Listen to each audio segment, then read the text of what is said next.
오늘 그 행사는 저희 5월호 주제 기사였던 블루오션 리더십에 대해서 그 연세대 정동일 교수님과 인워 캐털리스트 김동준 대표님께서 강의를 해주시게 되겠습니다. 그리고 이전에 저희 하버드 비즈니스 리뷰 김남국 편집장께서 5월호의 내용에 대해서 간략하게 소개를 해드리는 시간이 있겠습니다. 김남국 편집장을 박수로 맞아주십시오.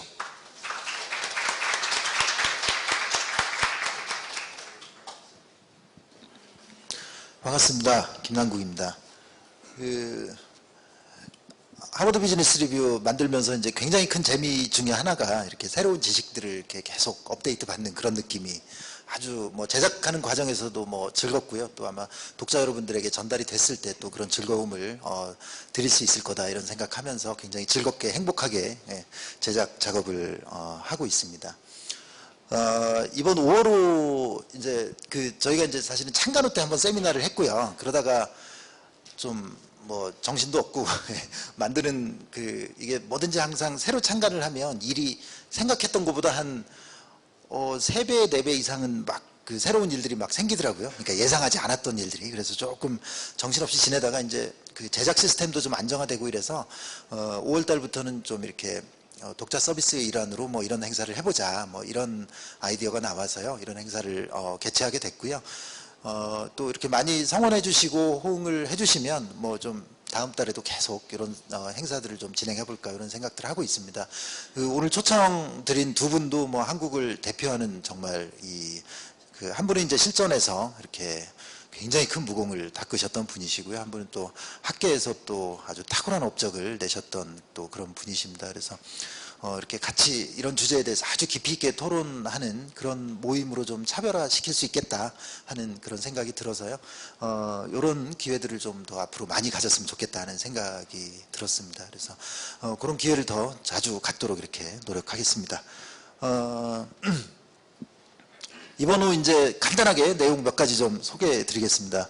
이번 후 내용 중에 이제 프리미엄이라는 얘기가 나왔습니다. 이제 앞에 대개 이제 프리미엄은 그냥 굉장히 훌륭한 거, 비싼 거 이런 개념일 텐데요. 요거는 앞에 이제, 발음은 비슷한데 이제 공짜라는 그 프리가 들어가 있죠. 그래서, 일반적인 보통의 서비스는 공짜로 제공하되 이제 추가적인 서비스를 돈을 받고 팔아서 이렇게 수익을 올리는 이제 그런 모델을 좀 집중 탐구한 아티클이 좀 눈길을 끌었습니다. 그래서 저도 드롭박스 써본 적이 있는데 굉장히 서비스가 매력적이죠. 그래서 순식간에 이렇게 2억 명 이상의 고객들을 확보를 했고요. 그러다가 이제 저장 공간이 좀 부족하다라는 느낌이 들 때 이제 바로 유료 서비스로 자연스럽게 전환을 하도록 해서 좀 크게 성공한 그런 사례인 것 같습니다.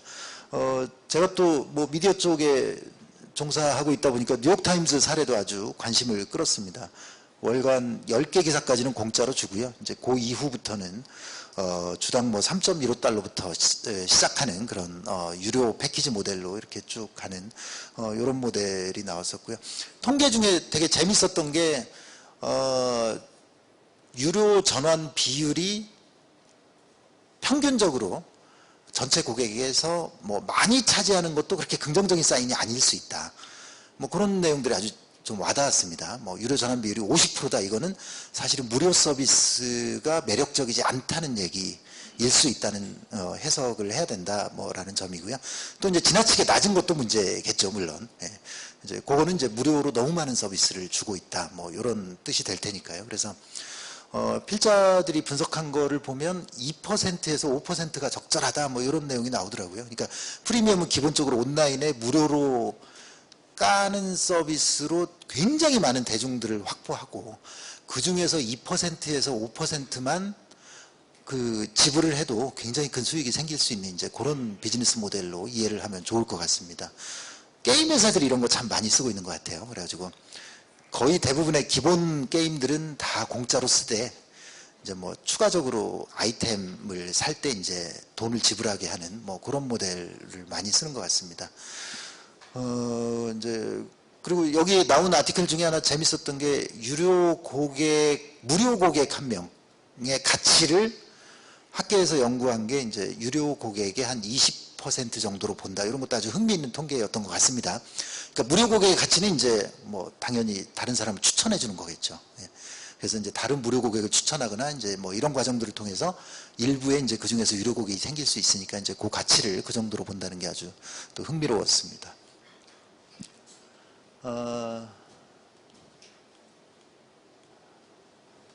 이게 조금 뒤로 갔네요. 예.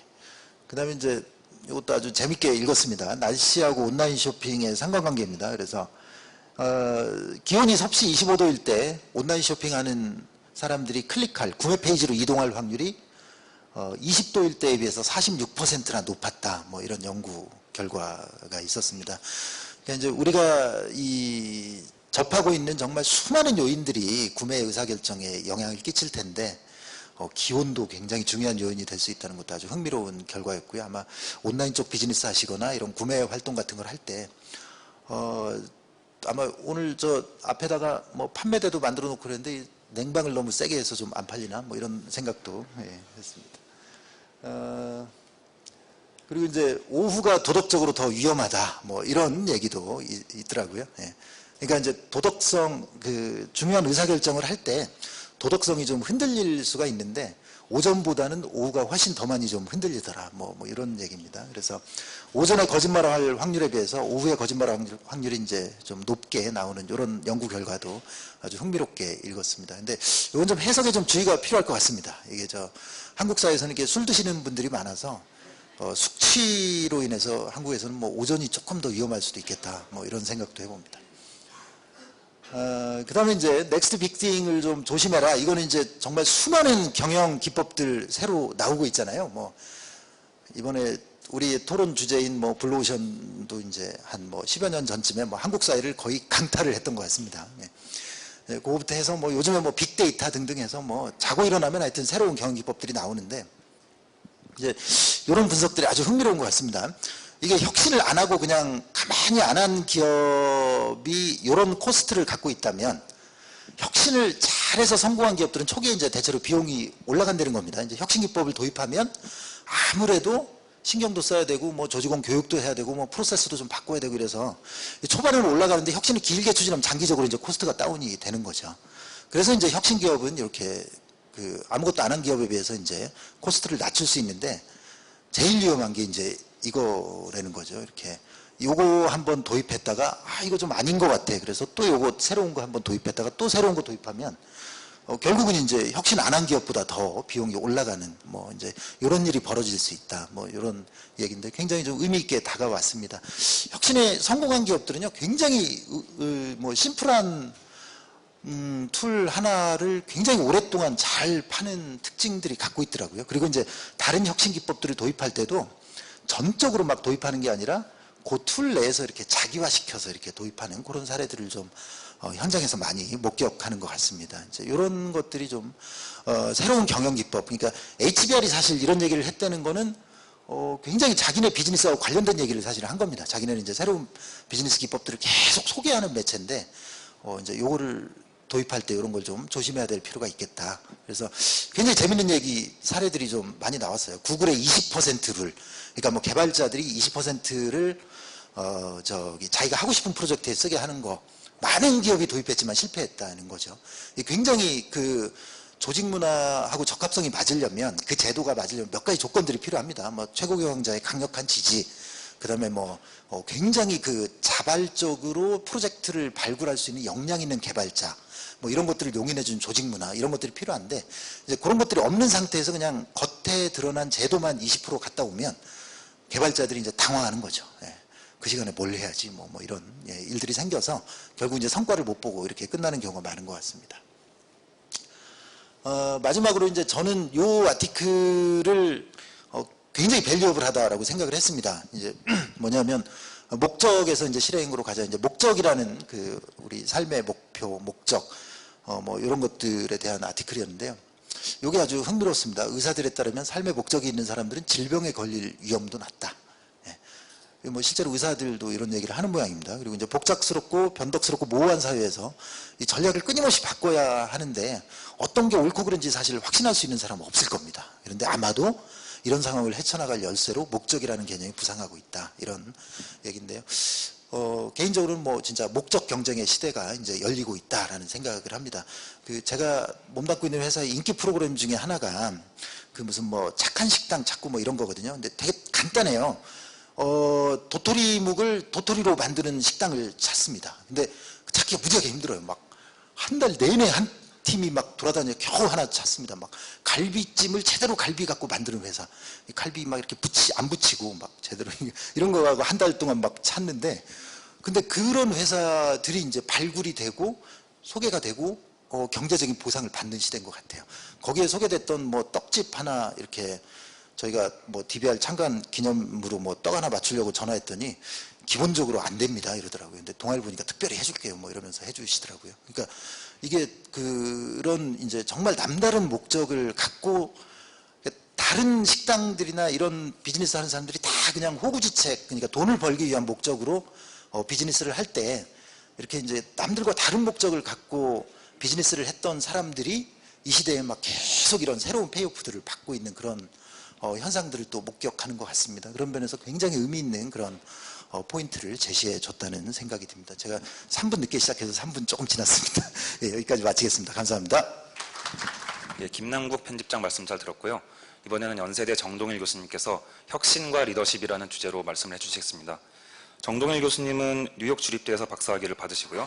샌디에고 주립대 정교수로 일하시다가 2008년부터 연대에서 강의를 하고 계십니다. 특히 리더십과 인사조직 측면 분야에서 대표적인 연구자이십니다. 정 교수님 박수로 맞아주십시오. 이렇게 모르면서 강의에 여러분들 앞에 쓰는 것도 또 처음인 것 같아요. 제가 블루오션 뭐 특집 한다 그래서 김남국 편집장님이 저한테 한 20분 정도 강의를 좀 해달라고 하셔서, 제가 뭐 전략 교수도 아니고 저는 리더십 교수인데 왜 블루오션 관련해서 강의를 하라 그러냐 그랬더니 블루오션을 전혀 몰라도 상관없는 세팅이라고 하더라고요. 그래서 읽어봤습니다. 일단 그 하버드 비즈니스 리뷰를. 그랬더니 아니나 다를까 블루오션에 대한 내용은 전혀 없고 이 블루오션을 리더십화해서 블루오션 리더십이라는 그 글을 또 10년 만에 쓰셨더라고요. 뭐 후에 블루오션 리더십에 대해서 자세하게 말씀을 또 해주실 테니까 저는 리더십을 오랫동안 연구한 학자 입장에서 이걸 도대체 어떻게 받아들일까 몇 장만 말씀드리고, 그 다음에 리더로서 혁신을 하기 위해서 어떤 것들이 중요한가, 제 박사 논문이 어떤 리더 행동이 부하들을 더 크리에이티브하게 만들고 어떻게 해야 더 조직을 이노베이티브하게 만들 수 있을까, 90년대 중반에 잡은 박사학위 논문인데 기가 막히죠. 네. 그 당시에 MBA 할 때 대세는 재무회계였습니다. MBA 하는 선후배 동료들이 전부 다 뭐 재무회계, 야 너도 빨리 하려면 회계하러 가, 재무하러 가. 리더십 강의를 들었는데 가슴이 뜨뜻해지고 이게 제가 살아갈 길이 아닌가 이런 생각이 들더라고요. 그래서 제가 나는 리더십으로 하겠습니다 그랬더니 그 당시에 그 재무회계 이렇게 박사가 하는 선후배 동료들이 얘가 정신이 나갔구나 이런 식으로 얼굴을 저를 쳐다보더라고요. 20년이 지났는데 지금도 뭐 그때 박사 같이 하러 갔던 분들 다 지금 한국에서 교수하고 계시지만 저녁 먹고 술 한잔 먹을 때가 되면은 계산할 때쯤 되면 전부 다 저를 쳐다보시더라고요. 그래서 제가 이제 여기저기 글도 쓰고 사회적으로 활동을 좀 많이 하니까 돈을 많이 버는 줄 아세요. 실제로 그런 건 아닌데 결국 여러분들에게 뭘 말씀드리고 싶냐면 혁신이라는 게 어떤 트렌드나 대세를 쫓아가면 벌써 늦지 않나라는 생각이 듭니다. 결국 여러분들 가슴이 뜨뜻해지는 본질을 찾아서 그걸 10년 이상 열심히 파고들 때 개인적으로도 좋은 성과가 생기고 기업도 혁신이 되는 거지. 아까 김남국 평론가님 말씀을 정확하게 하셨는데 혁신자라는 기업을 제 전공이 이노베이션, 크리에이티비티, 리더십이니까 굉장히 많이 가봤습니다. 애플도 가보고 구글도 가보고 제가 샌디에고에서 교수할 때 굉장히 많은 그 캘리포니아에 있는 회사를 가봤는데 그런 회사 가면은 뭐 CEO나 임원들이 뭐 야 핫한 거 갖고 와봐, 섹시한 게 뭐니, 트렌드가 뭐니 이런 얘기 안 하더라고요. 말씀하신 대로 본질을 생각해서 그 본질과 가장 부합하는 것들을 찾아서 적어도 10년 이상 할 생각하고 추진하는 게 혁신자라는 기업의 가장 중요한 공통점이 아닌가. 그래서 그건 어떻게 보면 개미 투자가들이 증권시장에서 주식시장에서 돈을 절대로 벌 수 없는 이유와 마찬가지지 않나라는 생각이 들더라고요. 그래서 너무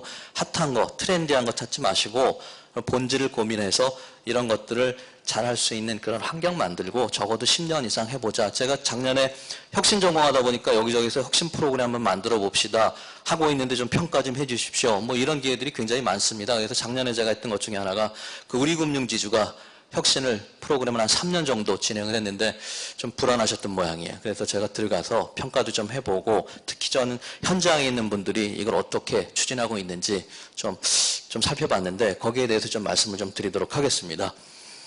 자, 학자 입장에서 이 블루오션 리더십을 보니까 이런 단어가 떠오르더라고요. 뭐지? 통닭집을 하는데 삼성이 제일 유명하니까 삼성을 붙여보자. 리더십을 연구하는 학자로서의 자존심 같아요. 저는 리더십을 전공하지 않는 분들이 무조건 하면서 뭐든지 끝에다 리더십 붙이는 걸 굉장히 싫어합니다. 그래서 내용을 쭉 읽어보면서 블루오션과 관계가 있겠지. 설마 관계가 전혀 없는데 블루오션이라는 단어를 쓰지는 않으셨겠지 라면서 끝까지 읽어봤는데 결국 블루오션이라는 단어와 연관성 있는 내용들이 딱히 찾아볼 수가 없더라고요. 그래서 이게 삼성이란 이 단어가 유명하니까 통닭집 사장님이 삼성통닭으로 하자. 고대 근처에 가면 삼성통닭이라고 있습니다. 삼성통닭은 맛이나 좋죠. 아티클을 읽어봤더니 썩 그렇게 맛있다는 느낌은 못 받았어요. 그래서 김희정 교수님이 하던 거 하시지 이런 생각이 더 많이 들더라고요. 죄송한 말씀이지만 어떤 그런 생각이 좀 들더라고요.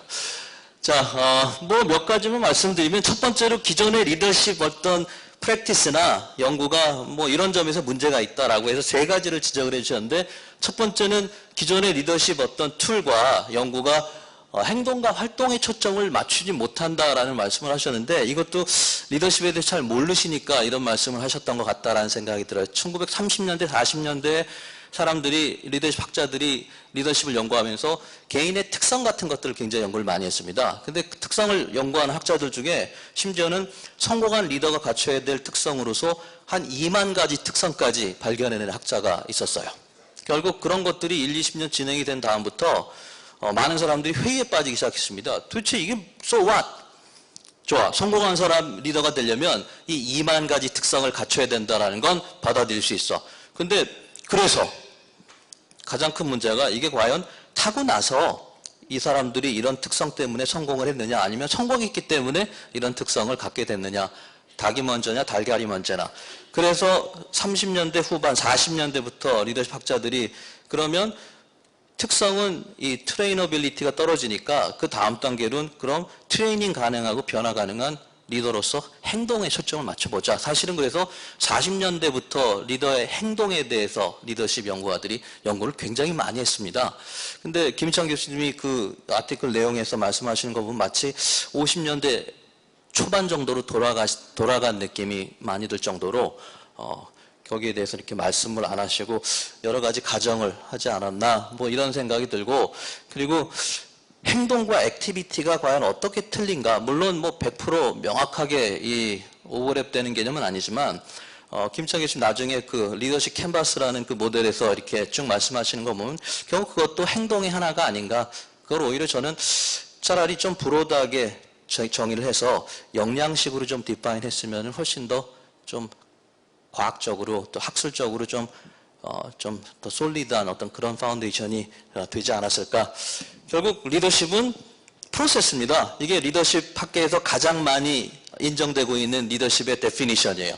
결국 리더십이란 같이 일하는 사람들에게 긍정적인 영향을 통해서 자발적으로 내가 리더로서 추진해 나가는 것들에 협조를 하게끔 만들고 그걸 통해서 목표를 달성하고 성과를 창출하는 그런 역량과 가정을 가리켜서 리더십이다 생각해보면 이런 것들이 지금 이 블루오션 리더십에서 얘기하는 것과 어떻게 접목이 될 수 있을지 좀 뭔가 좀 방향이 좀 잡힐 것 같다라는 생각이 들더라고요. 그래서 말씀드린 것처럼 차라리 요새 한국 기업에도 굉장히 유행하는 그 핵심 역량을 가지고 좀 이런 것들을 좀 의미 있게 정리를 해봤으면 훨씬 더 좋았을 텐데 이런 생각이 좀 더 많이 들더라고요. 시장 현실과 민접하게 연결이 돼 있다라고 이 블루오션 리더십의 두 번째 특징을 말씀을 하시는데 저는 사실 시장 상황과 어떻게 블루오션 리더십, 특히 그 리더십 캔버스에 나오는 여러 가지 액티비티들이 시장의 상황을 동적으로 반영을 할 수 있을지 그런 것들도 사실은 좀 의문시되고, 특히 중요한 거 이런 열 몇 가지씩 뭐 초급 관리자, 중급 관리자 또 뭐 중역들이 갖춰야 될 이런 해야 될 액티비티 이런 것들을 다른 상황, 다른 조직에서 어떻게 제너럴라이즈 할 수 있을까? 리더십 연구를 하는 데 있어서 제일 중요한 건 여기서 발견된 여러 가지 아웃컴들이 다른 세팅에서 어떻게 레플리케이트 될 수 있느냐, 그걸 연구해 보는 게, 그걸 또 제공해 주는 게 가장 중요한데, 이걸 자기적으로 이렇게 쭉 선정을 해 놓으면 그게 그 조직만의 중간 관리자들이 실행해야 될 액티비티인지 아니면 얼마나 이게 범용성이 있을지 그런 거에 대한 또 걱정도 조금 되더라고요. 그래서 마지막으로 세 번째로 이 블루오션 리더십에서 다른 이 리더십 이론은 다른 것과 틀리다라고 말씀하신 것 중에 하나가, 이 리더십 모델은 전 관리자 레벨에 뭐 확산해서 적용 가능하다 뭐 이런 말씀을 하셨는데, 이것도 사실은 뭐 G의 리더십 파이프라인 모델 같은 거 보면 훨씬 더 컴프리헨시브하게 또 굉장히 대여섯 단계로 여러 가지 한번 턴이 일어날 때 어떤 역량들이 필요한가 중요한가 이런 것들을 보면 결국 훨씬 더 복잡하게 연구가 돼 있지 않나. 그래서 이게 리더십 캔버스 모델이라고 말씀을 하셨는데, 나름대로 의미가 있다라는 생각은 듭니다. 리더로서 해야 될 여러 가지 역할 같은 것들, 활동 같은 것들을 쭉 여기에다가 정리를 해 주신 것 같은데, 문제는 학자로서 이 하이가 얼만큼 높아야지 하이가 되고 이 로우가 얼만큼 낮아야지 로우가 되고, 이것과 이것이 얼마만큼 차이가 나고 다른 세팅에서 얼마만큼의 일관성이 있어야 이 모델이 검증받을 수 있을 건지에 대한 명확한 가이드라인이나 이런 기준이 없고, 그냥 자기적으로 캔버스에다가 그야말로 그림을 그려놓은 뭐 그런 느낌이 들어서 이런 것들을 체계화해서 검증하고 뭐 이런 것들을 해보려면 상당히 어려움이 있겠구나. 물론 모든 것들을 수치화할 수는 없겠지만 이렇게 하버드 비즈니스 리뷰 정도에 나오는 새로운 리더십의 툴이다라고 굉장히 멋있는 이름 붙여서 내놓은 것들을 보면 이것보다는 좀 더 수치화되고 구체화돼서 검증 가능성이 더 높아야 되지 않을까, 이런 생각이 좀 들더라고요. 어쨌든 뭐 한 번쯤 보시고 그럼에도 불구하고 이 리더가 해 주어야 될, 그래서 김희찬 교수님 말씀하시는 부하들이 내 리더십을 바이인 하기 위해서 내가 리더로서 어떤 활동들을 해야 되는가, 이런 것들을 잡아내는 건 굉장히 의미가 있는 그런 작업이고, 사실은 저도 지난 뭐 한 6, 7년 동안 한국의 많은 기업들이랑 그 각각의 그 레벨의 그 직급의 리더들이 갖춰야 될 핵심 역량들이 뭔가, 그리고 그 핵심 역량 밑에 하부 행동으로 여러 가지 활동들을 어떤 것들 어떻게 디파인 해야 될까, 그런 작업들을 굉장히 많이 했기 때문에 이런 것들이 사실은 굉장히 중요한 작업이다라는 건 뭐 알고 있습니다. 그래서 여러분들 회사에서도 이런 역량 중심의 리더십 모델을 만들어 나가시면 좀 더 미래지향적인 그런 어떤 리더십 개발 계획을 좀 세울 수 있지 않을까, 그런 생각을 하게 됩니다. 몇 분 남았죠? 5분 남았어요? 자, 혁신이 대세다 보니까 요새 컨설팅 회사 치고 전 세계 기업 대상으로 혁신 순위 안 매기는 기업이 없습니다. 부젠 컴퍼니라는 데서도 혁신 기업의 순위를 매겼는데 보세요. 1위 애플, 2위 구글, 3위 3M. 보니까 야, 이걸 이 수많은 컨설턴트들이 밤잠 못 자고 꼭 자료를 수집해서 순위를 매겨야 되나? 잠자는 분한테 제 혁신적인 기업 내보시오. 그러면 애플 2위, 두 번째 구글 좀 될까? 3위 3M이요. 뭐 이렇게 디폴트로 나오는 순위가 아닌가라는 생각이 드는데, 이 숫자가 저는 굉장히 관심이 가더라고요. 애플 2.4조 1,000억씩 잡아서 구글 5조 2천억, 3M 1조 6천억. 이 숫자가 의미하는 게 뭔지 혹시 아시겠습니까? 이 숫자가 이 선정된 전에 이 기업들이 R&D에 투자했던 금액입니다. 결국 제가 여러분들에게 보여드리고 싶은 그 포인트가 뭔지 아시겠죠? 혁신은 돈으로만 하는 건 아니구나. 돈으로만 하는 건 아니구나.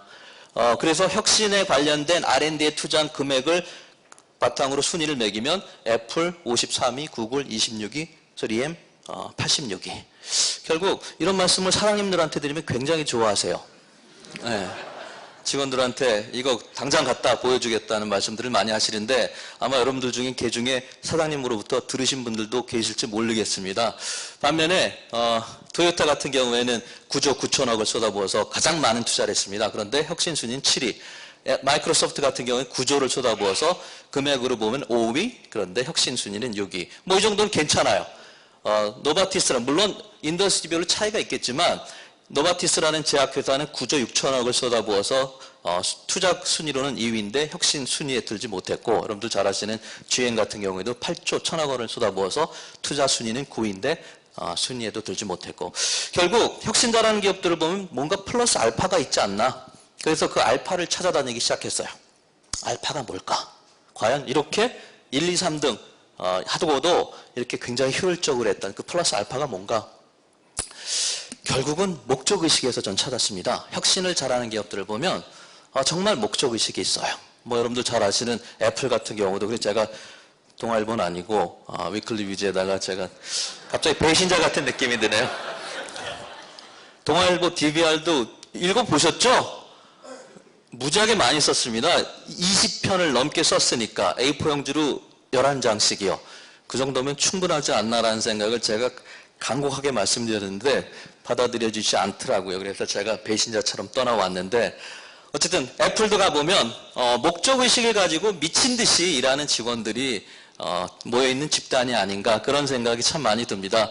P&G 같은 경우에도 이런 P&G에선 상부에서 하부로 전해 내려오는 목적의식 속에 모든 혁신은 사람의 삶을 개선해야 된다라는 메시지가 담겨져 있다. 그래서 저는 혁신자라는 기업들을 보면 왠지 휴머니즘이 느껴지지 않나. 여러분들 좋아하시는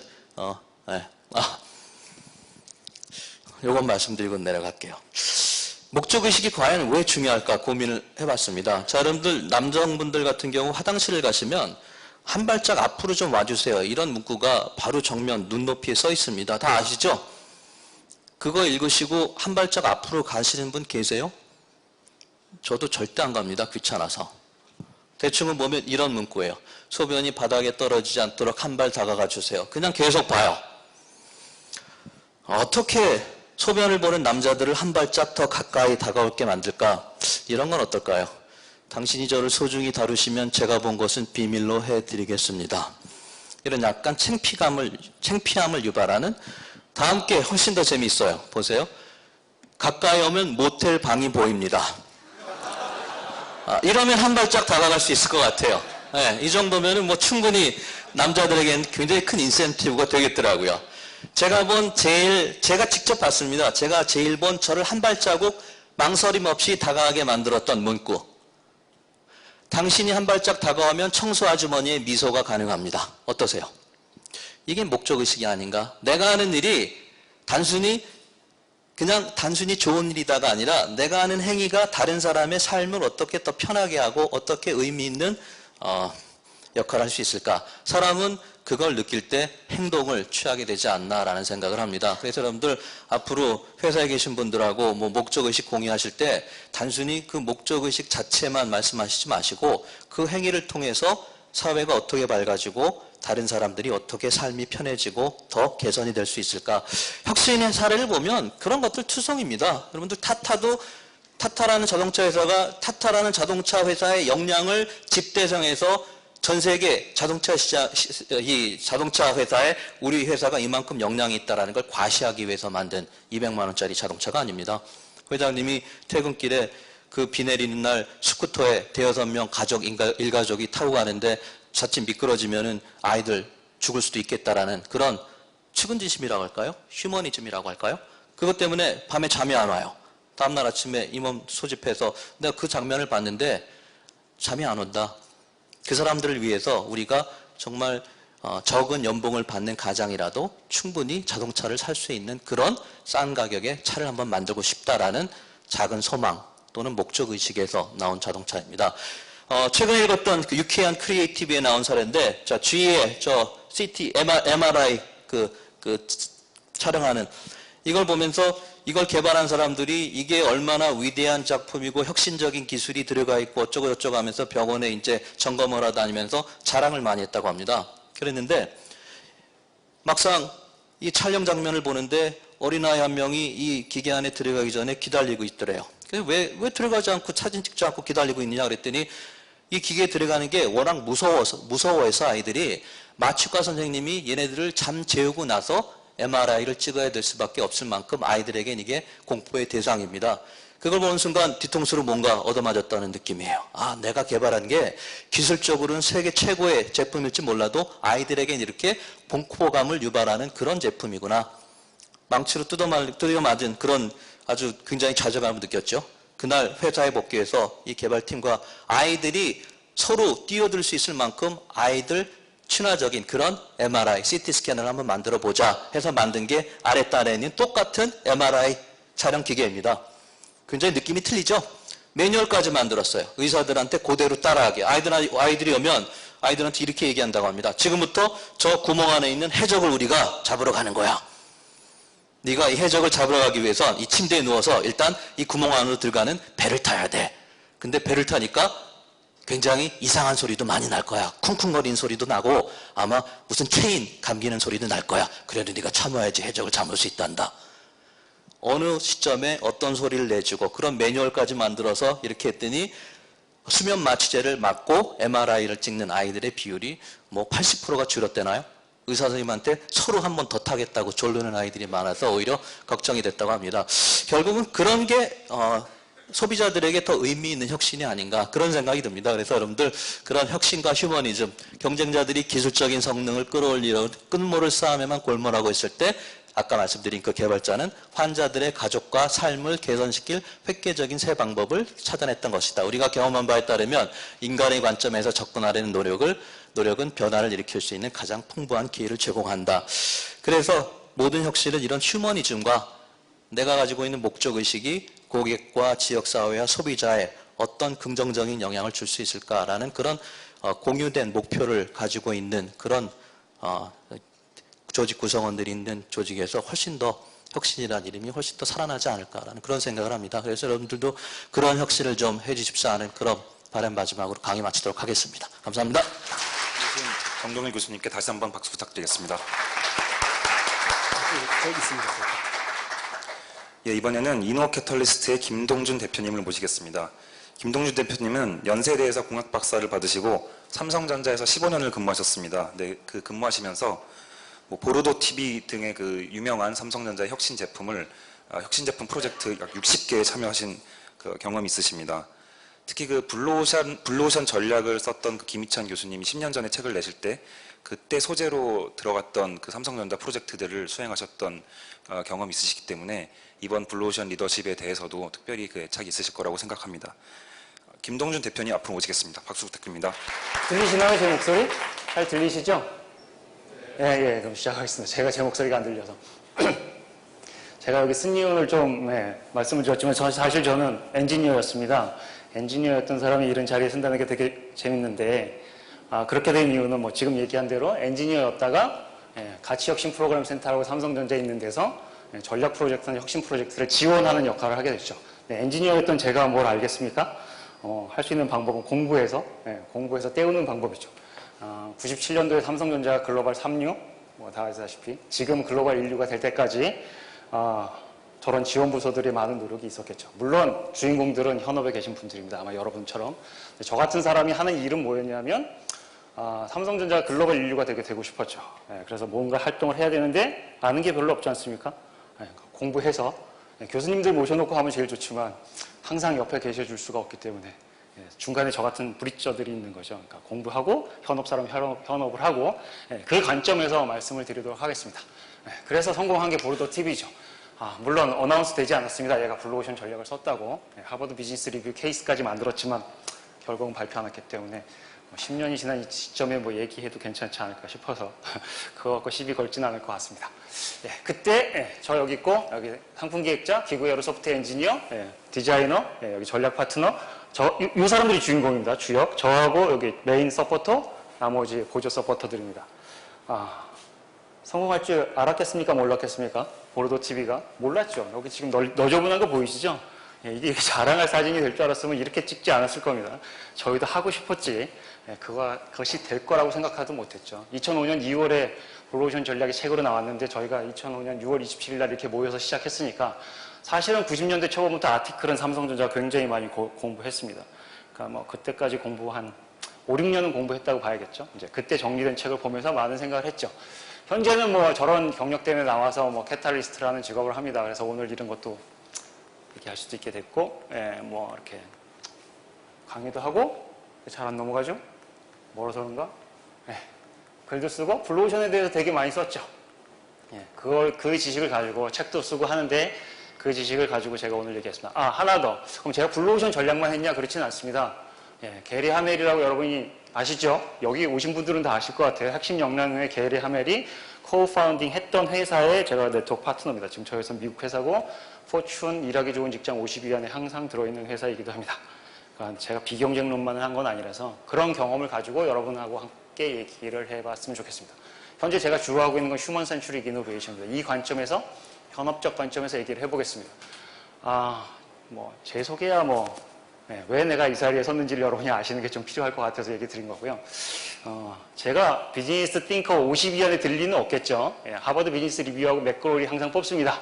2013년도에도 뽑았습니다. 경년에 한번 뽑는데 김유찬 교수 2등, 여러분 잘 아시는 크리스텐슨 교수 1등, 로저 마틴 디자인 띵킹 요즘 뜨고 있는 로저 마틴 3등, 그리고 디지털 네이티브한 스카텝이 4등입니다. 그래서 김찬 교수가 뭘 잘했길래 그런지 한번 찾아보면 13년도에도 2등, 11년도에도 2등, 그리고 상도 되게 많이 받았어요. 아시다시피 블루오션 전략은 이제 10년이 되어가고 있는데 보니까 200만 권 정도 팔았답니다. 42개국어로 됐고 5개국에서 지금도 제가 건네들은 얘기로는 말레이시아나 남미, 마보안 교수는 미국에서 되게 많이 활동하고 있습니다.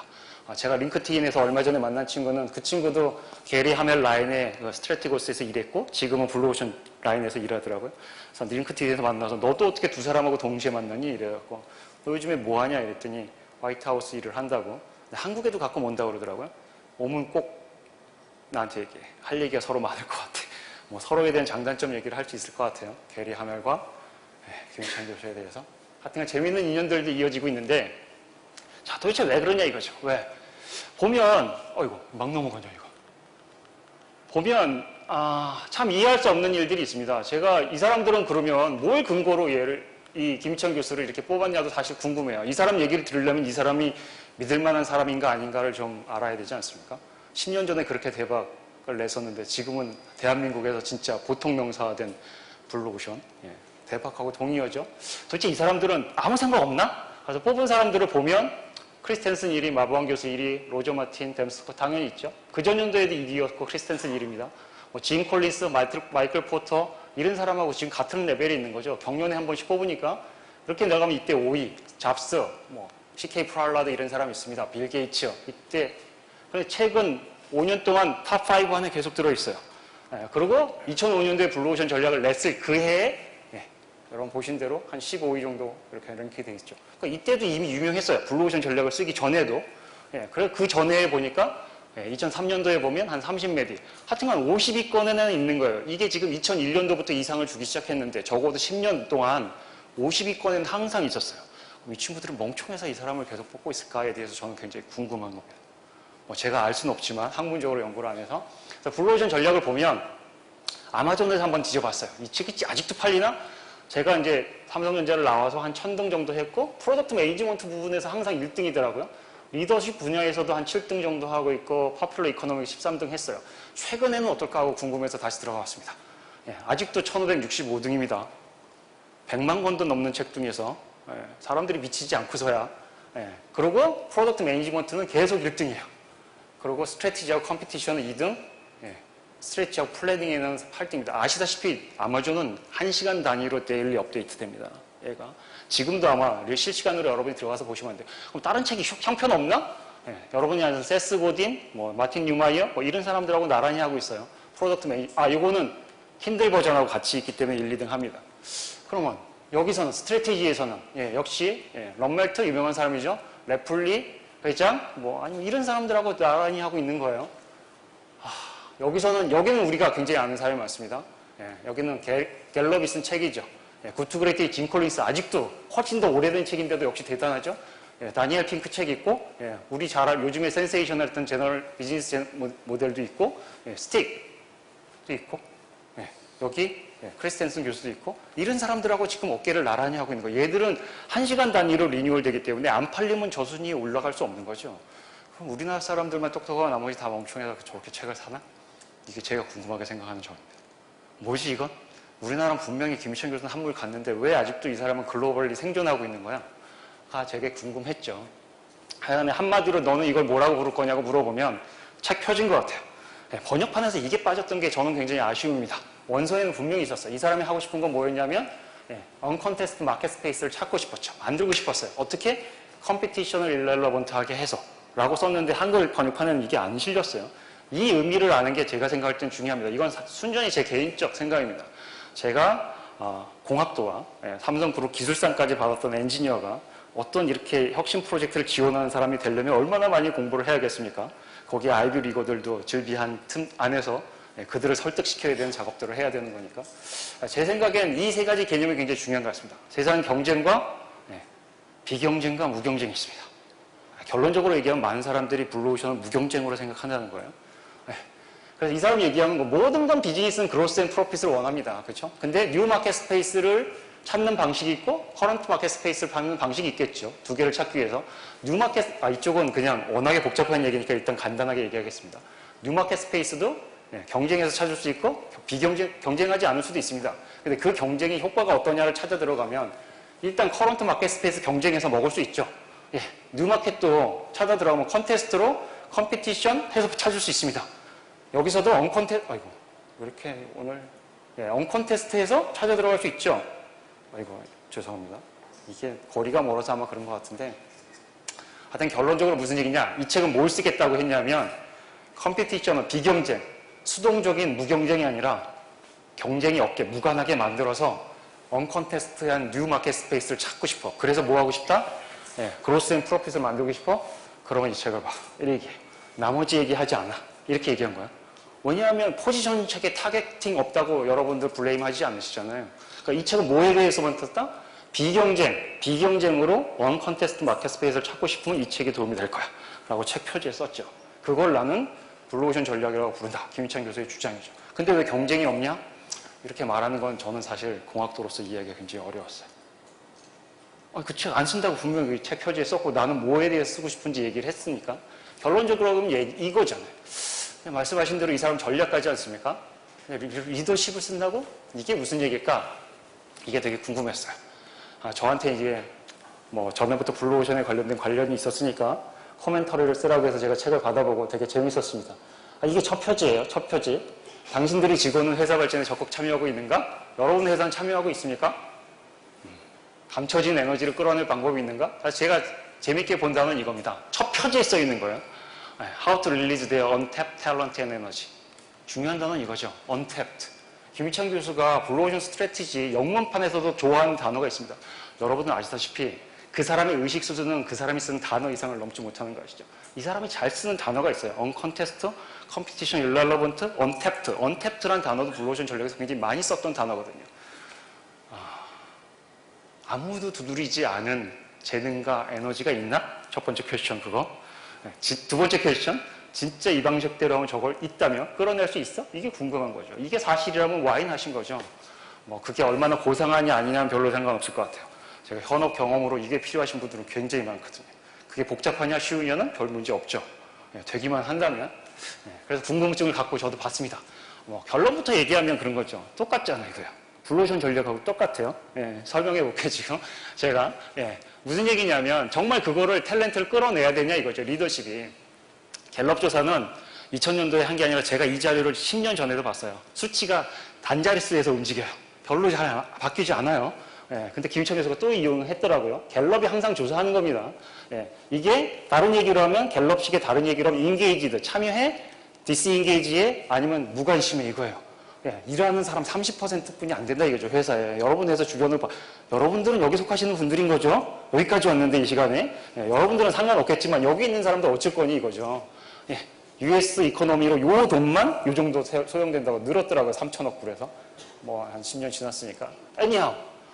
그러면 이거 어떻게 할 건데? 라고 물어보면 김희찬 교수의 주장은 이거죠. 리더십 부재야. 야, 이걸 리더십 부재 하나로 다 통틀을 수 있나? 궁금합니다. 근데 이 사람이 되게 재밌는 얘기를 했어요. 그 얘기는 뭐냐면 비고객에서 고객으로 전환시키는 리더십이 필요해 이거예요. 이거 그냥 블루오션 전략이잖아. 무슨 얘기냐면 리더십의 서비스 마인드가 필요해 이거야. 서비스 마인드가 필요해. 무슨 얘기냐면 리더의 고객이 두 종류가 있다는 거죠. 상사하고 직원. 직원도 네 고객이야. 만약에 직원이 네 말을 안 들으면 그거 무슨 얘기냐면 비고객이야. 여기서 이러고 있다고. 너 시장에서 이걸 그냥 둘래? 근데 너무 가까이 있는 네 직원을 그렇게 둘래? 야, 이게 이제 방임인지 아니면 방관인지 직무유기인지 한번 생각해보자 이거죠. 사장 입장에서는 완전히 돌아버릴 일이고 편하게 지내고 싶은 입장에서는 야 우리가 대다수야. 예, 가만히 있어봐. 그렇죠? 여러분들이 힘드신 이유예요. 80%의 대다수가 여러분들이 열심히 일하는 거 별로 원치 않아요. 리더까지만 딱 원해주면 여러분 죽을 맛이고 나머지 80%는 so 해피합니다. 이 문제가 지금 회사에서 일어나고 있는 거죠. 그래서 얘기하면 4단계 절차가 있고 분석 도구 2개 썼어요. 이거 이미 다 얘기한 거죠. 12개의 리더십 안에 있어요. 야 이걸 또 써먹으신다고? 이랬는데 제가 요즘에 번역하고 있는 책 중에서 되게 재미있는 걸 읽어서 설마 이게 그거? 라고 얘기를 했는데 Theory of Process라는 게 있습니다. 프로세스 과정 이론이라는 거. 거기서 그 친구가 되게 재밌는 얘기를 하더라고요. 제가 프랙탈 전공이에요. 케이오스 이론, 공학으로서. 거기 보면 무슨 자기 상사성이 있어요. 패턴을 어느 정도 뛰다 보면 반복된다 이거죠. 프로세스가 크게 봐도 작게 봐도 똑같은 패턴을 띄는 건 굉장히 높은 수준이야 이거죠. 야, 전략의 프레임워크를 리더십에도 쓸 수만 있다면 똑같은 이론 갖고 되는 거잖아요. 그럼 내가 지금 직원이면 사장이면 전략 짤 때하고 리더십 짤 때하고 똑같은 거 갖고 쓸 수 있다는 얘기죠. 이게 위대한 방법이냐 정말 유치한 방법이냐에 대해서는 여러분이 결정하시면 될 것 같아요. 근데 더 중요한 건 사실 이게 워킹하느냐 아니냐 문제 아니에요. 뭐 우리 비즈니스 피플이야 뭐 대단한 거 있습니까? 돈 벌면 땡이지. 그게 뭐 경쟁이면 어떻고 비경쟁이면 어떻습니까? 얘도 그중에 원 오브 댐인데 내가 비경쟁하고 싶은지 경쟁하고 싶으면 결정하면 되는 거죠. 전제를 썼어요. 이게 재밌는 것 같아요. 이거 되게 문제가 많이 있을 것 같아요.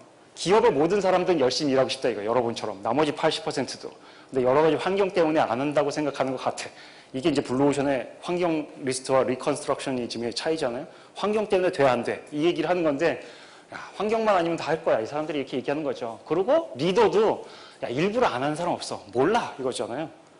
자, 이걸 전제로 깔았어요. 그 아티클에 보면 야, 이 전제에 안 들어오면 얘는 다 이제 뻥 되는 거죠.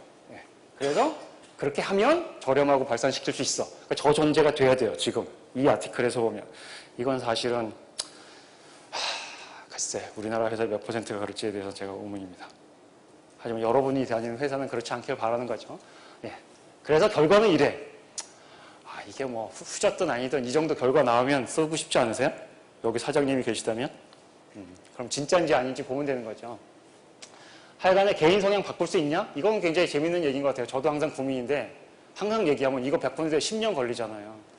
하긴 해야 되는 게 이게 본질적인 거 맞아요. 본인도 지금 이 아티클에 썼어요. 저게 더 본질이야. 근데 당장에 너는 어떻게 할래 이거지. 그러니까 두루 가보는 게 어때? 이론적으로 이게 그렇게 3, 40년 된지는 제가 몰랐습니다. 예. 근데 둘 다 중요한 것 같아요. 제가 생각할 때는. 그래서 얘는 단기적은 일단 너무 단기적 아니야? 라는 얘기가 하나 있었고요. 여긴 유리돼 있다 이거죠. 제가 볼 때 유리돼 있는 거 맞죠? 사장님이 시장을 아나요? 사장님이 시장을 알면 사업 마음을 알겠죠. 시장에서 노가다 뛰고 있는 뭐 그냥 시체말로 삽질하는 많은 사람들의 마음을 알면 그렇게 야단칠 수 없죠. 네가 해봐 그러면 되나 싶은 걸 보면 예, 분명히 삼성전자 20만 명입니다. 20만 명.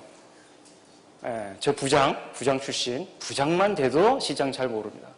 예, 언제 세일즈 해봤나요? 삼성전자에 세일즈 퍼슨 있습니까? 가서 물건 판 사람 단 한 명도 없어요. 다 베스트파이, B2B 사업 하는 겁니다. 팔아본 적이 없다 이거죠. 예, 그러니까 서비스 직원이 무슨 일을 하는지 몰라요. 신문에 나온 대로. 예, 모르지 너. 그러니까 그 어떤 고생인지 몰라 그러고. 집중된 리더십과 여기서 얘기한 확장된 리더십도 되게 재밌는 것 같아요.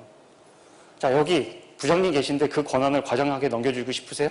내가 어떤 고생을 해서 지금 내가 부장이 됐는데 내가 개고생해갖고 상무 됐는데 이제 나더러 서비스하라고? 야, 내가 거기 올라갔는 동안 얼마나 많은 노력을 개고생하면서 내가 상무란 자리에 앉았는데 이제 내가 내 후배를 그냥 여러분 시쳇말로 쫄따구한테 서비스하라고? 미치겠는 거 아니에요 이거? 하실래요 여러분? 상무 되시면? 사장 되시면? 제가 볼 때 김희철 교수 미쳤어요. 지금 이거 하라는 거잖아요.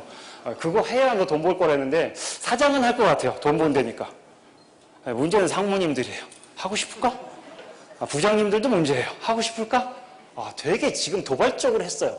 이게 되게 단순하고 상식적인 얘기인데 리더십 캔버스 단순하잖아요. 사실 일본에서 탑5 안에 있는 한 20, 30년 된 60 먹은 고문도 저한테 물어보더라고요. 네가 블루오션은 그렇게 잘한다며. 여기서 이 가치 요소 어떻게 찾니? 이걸 물으시더라고요, 저한테. 깜짝 놀랐어요. 진짜 일본에서 탑3 안에 든 컨설팅 회사에 우리가 고문으로 모신 분이 저걸 모른다고? 제 상식에? 이거 분명히 패턴 본다고 얘기했는데.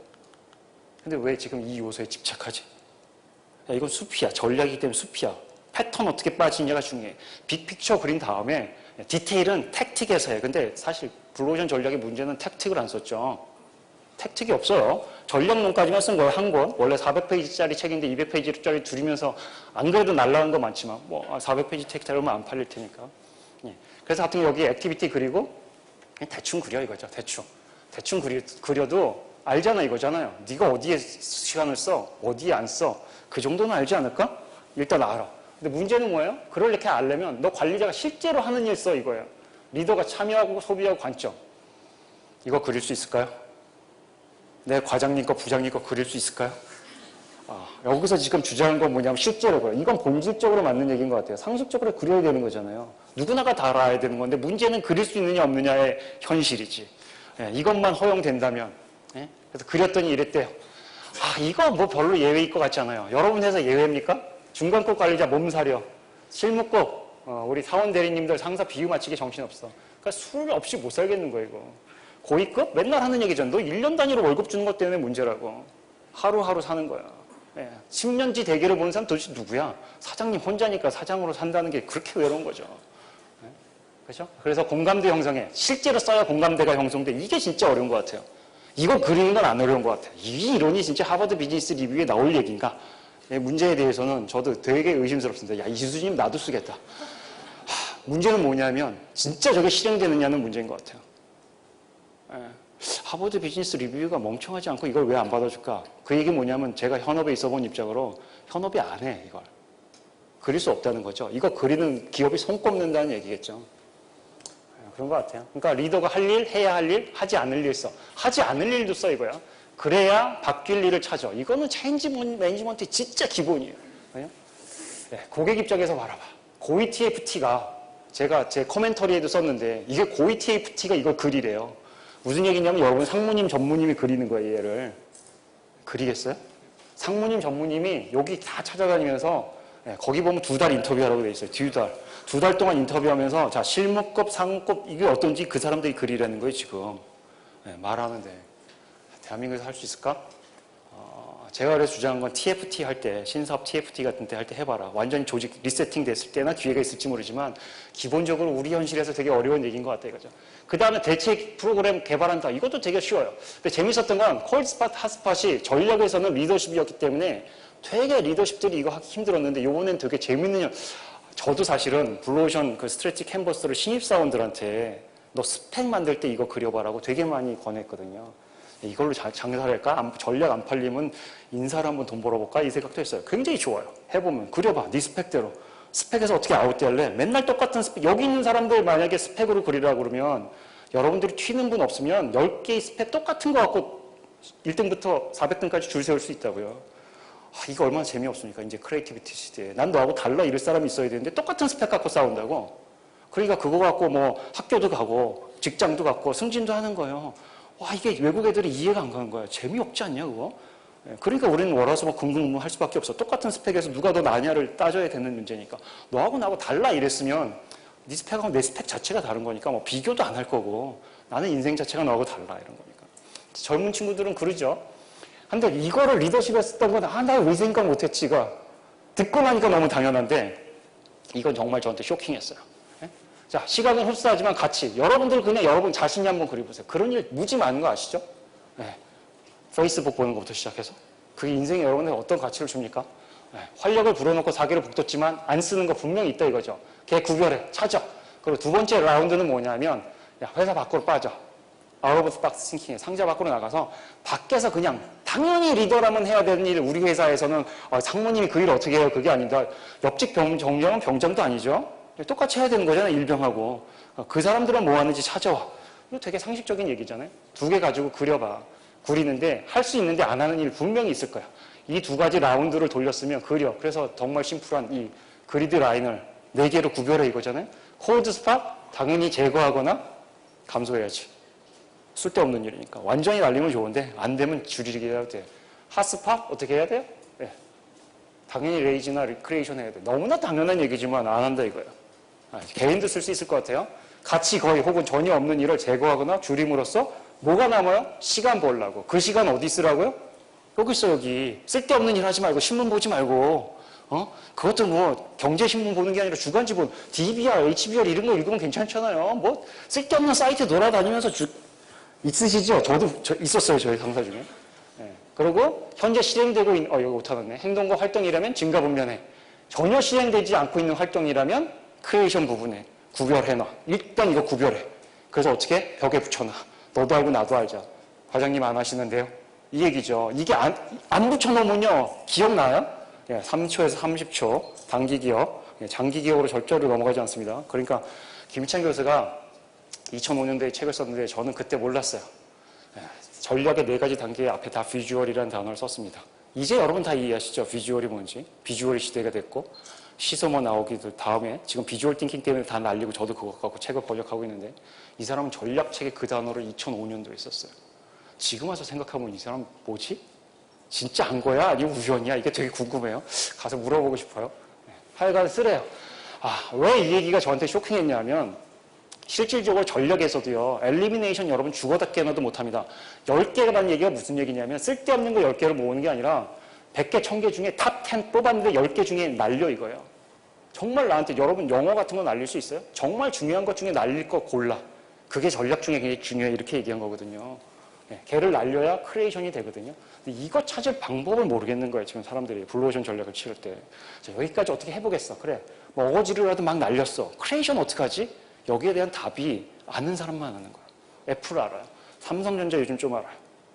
결과적으로 보면. 그러니까 40조 내는 거죠. 이익이 40조 매출이 아니라. 조금 깨닫기 시작했어요. 그래서 저희가 10년 전에 이 얘기를 했다고요. 야, 우리가 애플하고 뭐가 다르냐? 핸드폰. 전지전능 옴니아. 좋잖아. 막 이렇게 얘기했었다 이거죠. 진짜 무식했잖아요. 그죠? 제가 얼마 전에 HTC를 만나고 HTC가 조금 있으면 망하겠구나라고 재작년에 생각했어요. 왜냐하면 HTC 사람들이 이런 거예요. 우리가 갤럭시하고 뭐가 달라? 스펙도 좋은데. 그래서 10년은 걸리겠구나. 이 회사가 이걸 모르는구나. 삼성이 10년 전에 똑같은 얘기 했듯이 이게 얼마만큼이 그 안에 부가가치가 쌓이는 로직을 모르는구나. 얘는 아직도 모르네. 10년 남았네 이거죠. 뭐 좀 당기면 한 5년? 근데 5년 못 버텼으니까 지금 망해가고 있는 거잖아요. 그래서 이거 되게 단순한 얘기지만 이거 아무것도 로직도 없어요. 지금 이 거기에 모든 그리드인 축에 대한 설명이 있어야 되는데 아무것도 없는 정말 사사분면이라고요. 근데 얘를 써. 레이지하고 리디스만 있으면 당신 경쟁하는 거예요. 내가 중요한데 날릴 것과 창조가 있어야 내가 정말 그게 이노버티브하고 그게 블루오션인 거죠. 어디가 언탭트라고요? 분명히 나에게 할 수 있는 일인데 저 크리에이션 분야가 있을 거다 이거예요. 찾아. 찾아. 네가 할 수 없는데 크리에이션 하면 무슨 얘기입니까? 할 수 있는데 안 한 거 분명히 있을 거다. 찾아. 이렇게 얘기하는 거예요. 그래서 에즈이지하고 투비를 그려. 그래서 프로파일 그려 이거죠. 정말 단순한 얘기겠죠. 그리면 얘하고 패턴이 같습니까? 이거 같은 사람이에요? 같은 사람이라고 할 수 있어요? 할 수 있을까요? 이제 여기서 이제 고민되는 거죠. 저렇게 급격하게 행동을 바꿔. 사람은 안 바꾸는데 행동은 진짜 바꿀 수 있을까? 10가지? 이것도 참 쉽지 않은 얘기인 것 같아요. 그래도 성격 바꾸는 것보다는 쉽다니까. 오케이. 그래서 그렸죠. 뭐 이 말 자체는 여러분 다 읽어보셨을 테니까 틀린 얘기는 별로 없어요. 문제는 뭐냐면 얘네도 마찬가지죠. 이걸 한 기업조차도 이렇게 못 썼다고 여기에. 그죠? CEO한테 보고할 때 읽어보면 표현을 온화하게 써서 이쪽으로. 근데 뭐 이거 다 한 것 같아요. 하여튼간 이건 다 비주얼 페어예요. 비주얼 페어 몇 장 만들진 않아요. 제가 최지성 부회장한테 보르도 TV 보고와 함께 페이지가 20장이 안 됩니다. 글로벌 넘버원이 되는 전략의 보고장이 20장이 되지 않아요. 왜냐하면 쓸데없는 말 많으면 이게 팩트냐 아니냐 갖고 시비 걸리다가 의사결정 안 하고 회의 3시간 하고 끝났는데 결정 안 되는 거 많거든요. 20장도 안 되는 자료 갖고 했어요. 거기서 전략도 6개 들고. 제가 럭키였던 건 최지성 부회장이 블루오션 전략을 되게 잘 알았어요. 지금 윤부근 사장도 개발팀장 시절에 지금 생각해보니까 잘 알았어. 설명할 필요가 없어. 블루오션 전략이 뭔지. 그냥 전략도 6개 딱 보여줬더니 나 이거 하고 골랐다 이거죠. 그때는 당연하다고 생각했는데 지금 되게 가서 묻고 싶어요. 너무 높아져갖고 못 찾아가겠어요 지금. 하여간에. 그래서 제도화한다 이거죠. 설명에 참석하지 않는 사람들한테도 얘기해. 그리고 객관식 리드에 배포하고 설명해. 메시지 전달하고 사무실 눈에 띄는 곳에 붙여 이거예요. 별거 아니지만 붙여. 표 띄고 붙여. 그러니까 네가 할 일하고 내가 할 일하고 확인해. 일단 퍼센테이지 모르겠으면 했어 안 했어만 물어보라고. 너 줄이고 있는 중이야 느리고 있는 중이야. 매월 정기회의 시간에 실천 여부 및 의견 수렴해. 구체적으로 너가 어느 거 ERRC 항목 그대로 체크해. 아주 중요한 일들은 여러분 실수하지 않습니다. 심사숙고하니까. 항상 운명은 어디서 갈래? 사소한 전화 받는 습관에서부터 같이 갈립니다. 이게 10년, 20년 반복되는 거잖아요. 그 행동 바꾸는 게 어떨까? 그래서 되려면 뭐해? 비주얼 프레임워크를 제로해. 보이는 거야? 안 보이는 거야?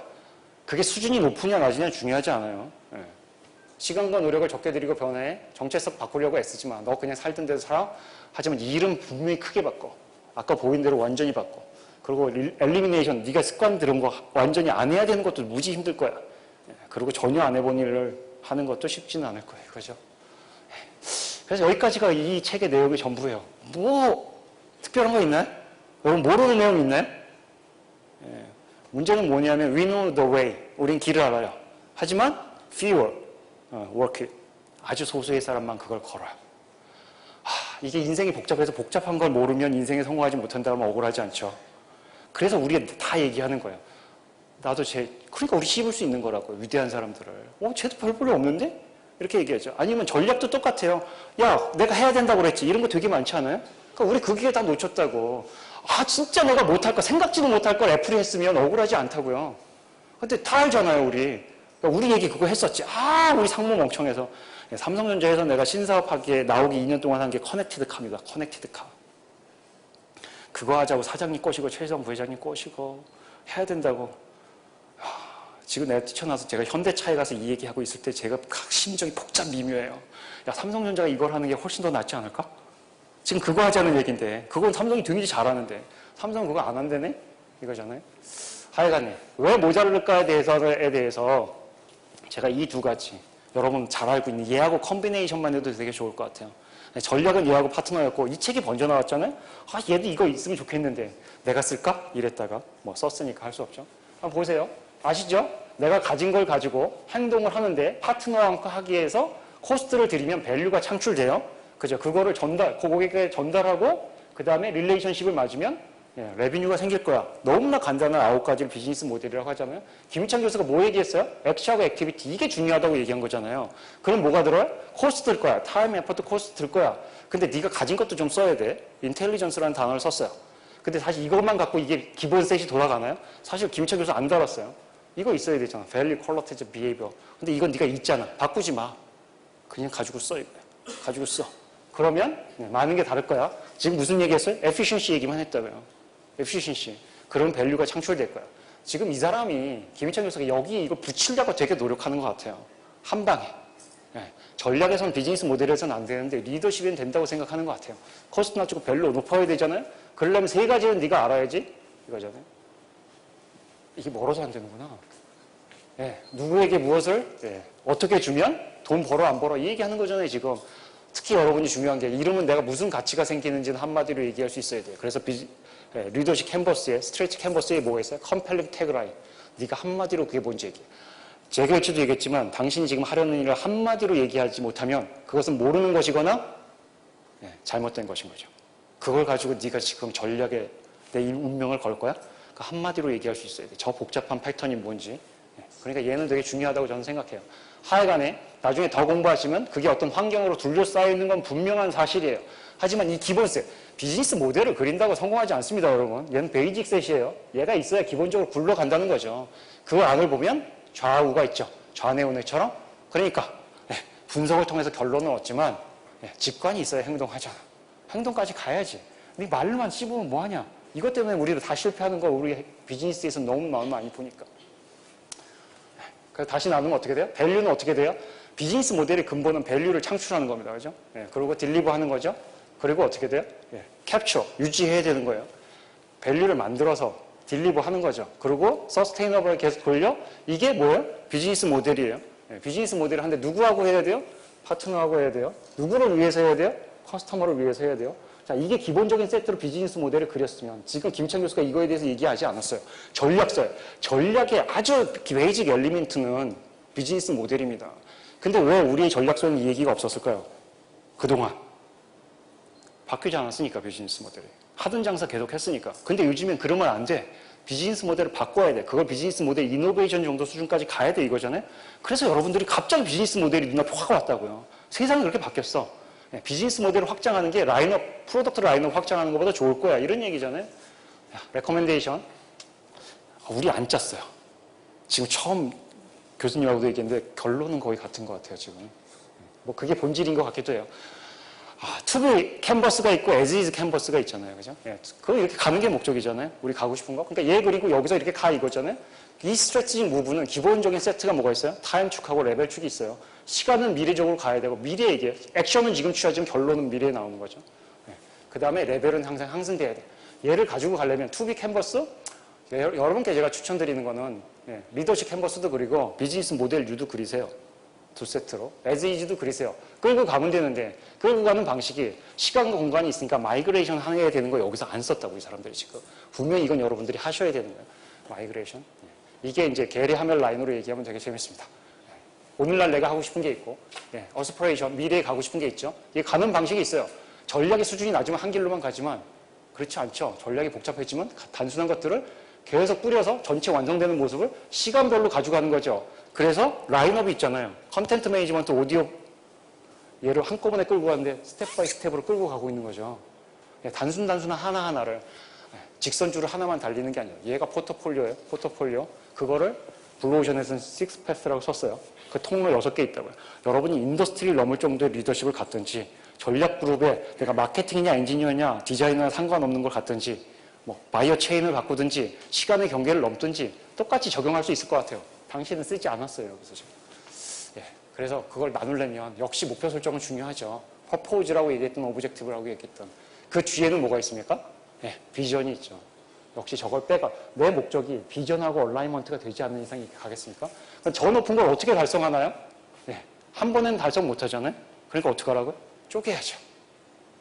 한꺼번에 가려고 하지 마세요. 쪼개야 돼요. 그럼 쪼개는 데는 순서가 있죠. 골이 아이디얼 골이 있을 거고 스트레치에서 인프루빙이 있을 수 있을 거예요. 10개의 엘리멘트를 다 아이디얼로 할 수는 없겠죠. 여러분의 자원과 시간이 있으니까. 결정하시면 될 것 같아요. 스텝 바이 스텝으로 갈 거, 왕창 갈 거. 그게 여러분이 마이그레이션 하는 방식입니다. 결론은 이거죠. 자, 체인지 매니지먼트의 굉장히 기본적인 DVA가 R보다 커야 된다는 얘기겠어요. 이게 무슨 얘기냐면 현재가 굉장히 불편해야 돼. 내가 여기 떠나고 싶어야 된다고. 그 정도가 아니면 안 떠나려고 해, 사람은. 그리고 내가 갈 곳이 있어야지 갈 거 아니에요, 비전? 그리고 내가 할 수 있는 액션 스텝이 있어야 돼. 이 세 가지가 저항보다 크지 않으면 변화는 없어, 이거예요. 이거 그렸다고 변하는 거 아니라는 거죠. 바꾸면 뭐니까? 내가 어디 갈지 결정돼 있나? 그리고 네가 어떻게 갈 줄 알아? 액션 스텝을 할 줄 알아? 그리고 지금 당장에 할 일이 있어? should now. 그게 있다면 여러분이 걸을 수 있을 거예요. 그걸 패스라고 하는 명사로 부르시든지 아니면 마이그레이션이라고 하는 명사적 동사로 쓰시든지 간에 지금 블루오션 전략은 예쁜이 안 썼어요. 그리고 아주 거국적 관점에서 회사가 하고 있는 몇몇 가지 기본적인 프레임워크들을 얘기했어요. 택틱은 다 여러분 책임이에요. 그거를 사이사이를 메꿀 능력이 없다. 작동 안 하겠죠. 왜냐하면 그게 레지스턴스보다 클 테니까. 그래서 여러분들이 생각이 계시다면 한번 이게 TF 여러분 보스가 여러분 걸 실무자거나 뭐 중간 관리자 걸 그려보기 전에 제 레커멘데이션은 제가 커멘터리에도 썼지만 내 걸 한번 그려보세요. 일단 내 거부터. 내 거 그리고 내가 할 수 있을 것 같아? 그럼 우리 과장, 부장, 상무님 것도 한번 그려보고 밥 먹는 자리에서 얘기하세요. 공식 회의석장에서 얘기하지 말고 공식 회의석장에 절대로 안 먹혀요. 밥 먹는 자리에서 얘기하면 한번 생각은 해볼게. 이거를 한 10년 하면 안 바뀔까? 그때는 내가 그 자리에 가 있을 테니까. 그 마음이 변치 않은 거잖아요. 10년 동안 그때는 사장님한테 얘기하고 있겠지만 상무는 돼 있잖아요. 그러면 여러분 팀을 그렇게 움직일 수 있지 않을까? 후배한테 얘기하세요. 니네가 원하는 거를 원하는 나의 행동을 니네가 그리면 내가 할게. 그때는 세상이 바뀔 수 있다고 믿습니다. 여러분 마음이 10년 동안 변치 않는다. 그런 세상이 와서 저한테 밥 사는 날이 있기를 바라면서 마치도록 하겠습니다. 감사합니다. 세미나의 하이라이트입니다. 이 사실 아까 이제 공식적인 소개는 드리긴 했는데 두 분이 정말 대단하신 분이에요. 그러니까 정동일 교수님은 진짜 학자로서 아메리칸 드림을 이루신 분이고요. 그러니까 미국에 가셔갖고 그 미국의 뭐 유망한 그 무슨 그 경영학자상 뭐 이런 거 받으시고 그게 정말 대단한 상이거든요. 그러니까 학자로서는 거의 이렇게 학계에서 뭐 정말 엄청난 이 실제로 연구 업적과 이런 걸 자랑하시는 분이십니다. 그리고 이제 김동준 박사님은 정말 실무의 이 무공이 뭐 아까 들어보셨지만 장난 아니다 이런 걸 느끼셨을 텐데 이게 이제 실전에서 갈고 닦은 정말 그 프랙티셔너로서는 아주 뭐 또 최고봉이십니다. 그래서 이렇게 좀 좋은 질문과 답변들을 이렇게 주고 받으시면서 저는 뭐 굉장히 많은 영감과 통찰, 지혜 이런 것들을 또 얻어 가시리라고 생각합니다. 그래서 주저없이 이렇게 어떤 질문이든 그 두 분의 무공으로 뭐 어마어마한 이 뭐 정말 날카로운 공격이 들어와도 아주 그 의미 있는 통찰을 주실 수 있으리라고 생각합니다. 자, 그럼 사실은 뭐 토론을 먼저 하려고 했는데 먼저 질문 주시죠. 예, 가장 먼저 주셨습니다. 예, 반갑습니다. 예, 제가 뭐 책을 받으려고 질문하는 건 아니고요. 저는 뭐 HR 한 지는 한 25년 됐고요. 저 글로벌 기업부터 벤처, 뭐 지금 현재도 지금 뭐 HP 자회사에 지금 인사 담당 상무로 일하고 있습니다. 뭐 아까 그 교수님 이야기하신 것 중에서 저는 뭐 제가 현업에서도 지금 실제 일을 하고 있지만은 실제로 잘 그 스프레드 아웃이 안 되거든요. 다운스트림도 안 되고. 자, 실제로 지금 하이 매니지먼트에서 갖고 있는 생각이 100이라면 밑에 이제 인플로이 레벨까지 내려가면 실제로 우리가 50도 잘 전달이 안 돼요. 저희들이 매니지먼트에서 가장 걱정하는 부분들이 실제로 그런 부분들이 캐스케이딩이나 사실 싱크가 어떻게 잘 안 되는데 오늘 두 분께서 이야기하시는 것 중에서 많은 뭐 학문적인 거, 뭐 제 스스로도 그런 뭐 HBR도 많이 읽어보고 그러는데 왜 현업에서는 뭐 교수님께서 특히 여러 회사를 자문해보고 그러시지만 한 두세 가지로 요약을 해서 왜 현업에서는 그게 잘 안 될까? 실제로 예를 들면 특히 라인 매니지먼트, 특히 저같이 인사를 뭐 전공을 하는 사람으로서 왜 현업에서는 왜 그 실제로 감추가 안 되고 왜 실행이 안 되고 실제로 우리가 그게 탑에서 원하는 만큼의 어떤 그 퍼포먼스가 안 나올까? 한 두세 가지만 요약해 주십시오. 예. 제가 아까 시간이 없어서 그 우리금융 케이스를 말씀을 못 드렸는데 그 케이스를 굉장히 특이한 케이스더라고요. 들어가서 봤더니 일단 재미있는 것 중에 하나가 원두라는 혁신 프로그램에 브랜드를 붙여서 직원들이 공유할 수 있도록 했는데 그게 처음에는 좀 유치하더라고요. 원두가 뭐의 약자냐 그랬더니 이팔성 회장님이 굉장히 자랑스럽게 이게 에브리원이 참여해야 된다. 거기서 이제 원이 나오고 이게 생각만 하는 게 아니라 두잉을 해야 된다. 그래서 거기서 두가 나왔다 그러면서 굉장히 자랑을 하시면서 말씀을 하시는데 약간 일본 냄새도 같기도 하고 좀 유치하기도 하고 처음에 굉장히 좀 무시를 했습니다. 근데 현장에 있는 분들하고 인터뷰를 하면 할수록 그 원두라는 공통의 언어가 조직에 있다라는 게 굉장히 큰 장점이구나.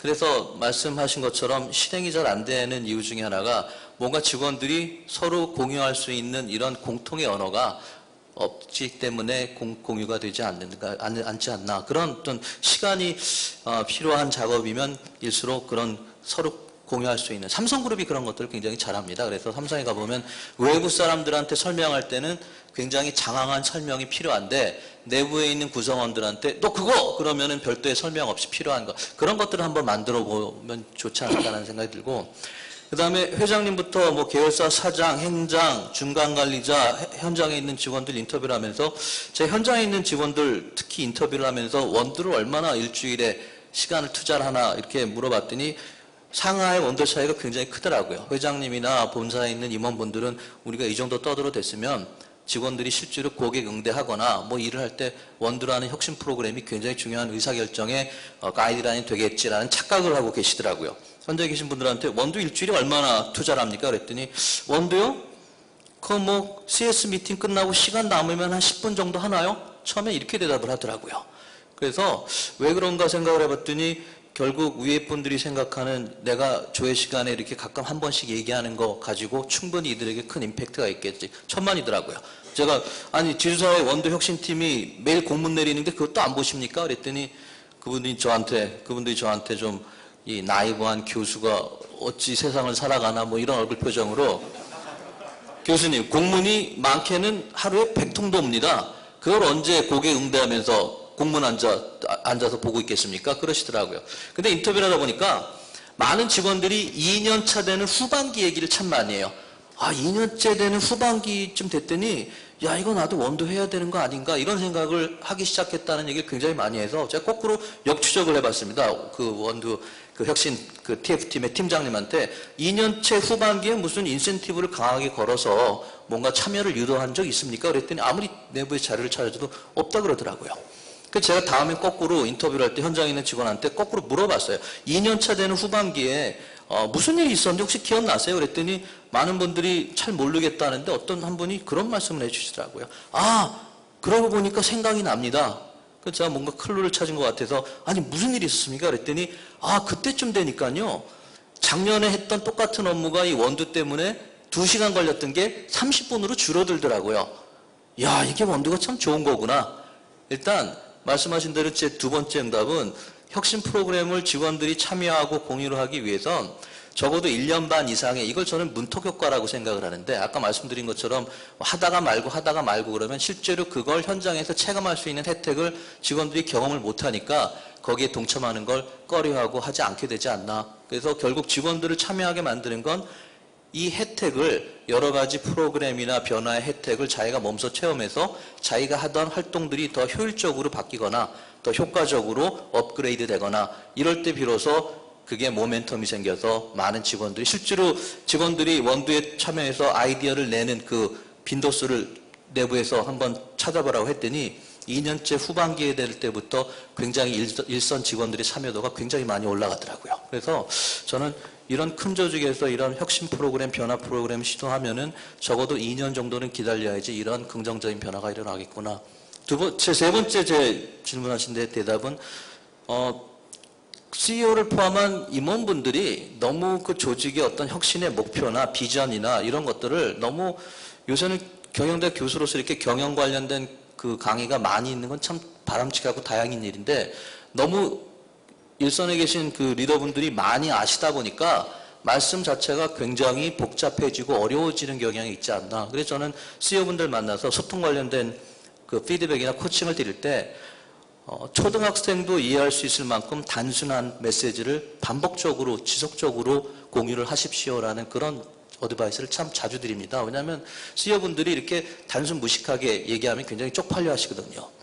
그래서 실제 현장에서 일하는 직원들 입장에서는 CEO나 임원들이 오해 불가능한 단순한 메시지를 반복적으로 얘기해 줄 때 굉장히 편하고 그걸 실천할 수 있겠다라는 생각을 많이 한다 그러더라고요. 그래서 제가 저희 석박사 세미나 하는 그 과정에서도 그 학생 한 명 한 명당 영어로 된 논문들을 읽고 발췌를 해서 한 20분쯤 발표를 하는 시간이 있는데 거의 수업을 그렇게 진행합니다. 근데 논문을 읽고 제대로 준비 안 해온 학생이면 학생일수록 10분, 15분 발표하는데 어렵게 설명을 해요. 지지난주에도 제가 여학생 하나가 어렵게 설명하길래 제가 꿈꾸서 야, 너 그거 모르고 얘기하는 거지? 그랬더니 그렇다 그러더라고요. 강의도 제가 잘 모르는 건 제 스스로 굉장히 어렵게 만들어서 앉아 들으시는 분들도 같이 헷갈리게끔 하려는 본능적인 어떤 그 동기가 있기 때문에 그래도 강의를 하는데 앞에서 굉장히 어렵게 설명하면 아, 저 양반도 저걸 잘 모르는구나 이렇게 생각하셔도 될 만큼 소통의 가장 기본적인 노하우 중에 첫 번째 룰은 심플하게 오해 불가능하게 저는 그걸 초등학교 6학년 학생 테스트라고 부릅니다. 얼마 전에 권호연 부회장님을 삼성전자 부회장님을 만나 뵀더니 직원들이 자기를 찾아와서 협박을 한대요. 무슨 협박입니까? 그랬더니 뭐 부사장 한 명이 와서 부회장님 이거 안 하면 앞으로 삼성전자에 뭐 매출이 3조 감소할 겁니다. 이거 하시면 5조 올라갈 게 확실합니다. 그러니까 본인도 어떤 게 진짜 투자해야 될 대상이고 어떤 게 협박인지 잘 모르겠대요. 근데 그런 분들 만나면 본능적으로 굉장히 심플한 룰을 갖고 계시더라고요. 그래서 어떻게 어떤 것들에 투자를 하고 어떤 것들에 투자를 안 할지 어떻게 결정합니까? 그랬더니 그렇게 자기 찾아서 협박하는 그 부하들한테 야, 나한테 이러지 말고 우리 마누라한테 한번 설명해봐. 그래서 우리 마누라가 아, 그 기술은 정말 필요하겠군요. 그럼 내가 투자해 줄게. 결국 그것도 성공한 분들의 어떤 의사결정 방식이 굉장히 복잡한 상황이면 상황일수록 심플하게 갖고 가려는 그런 어떤 본능적인 어떤 경향을 반영하는 게 아닌가. 그래서 변화 프로그램 혁신에 성공하기 위해서 세 번째 가장 중요한 룰은 저는 최고 경영자나 임원들이 반복적으로 아주 간결한 메시지를 지속적으로 전달해 주는 게 있지 않나라는 생각이 듭니다.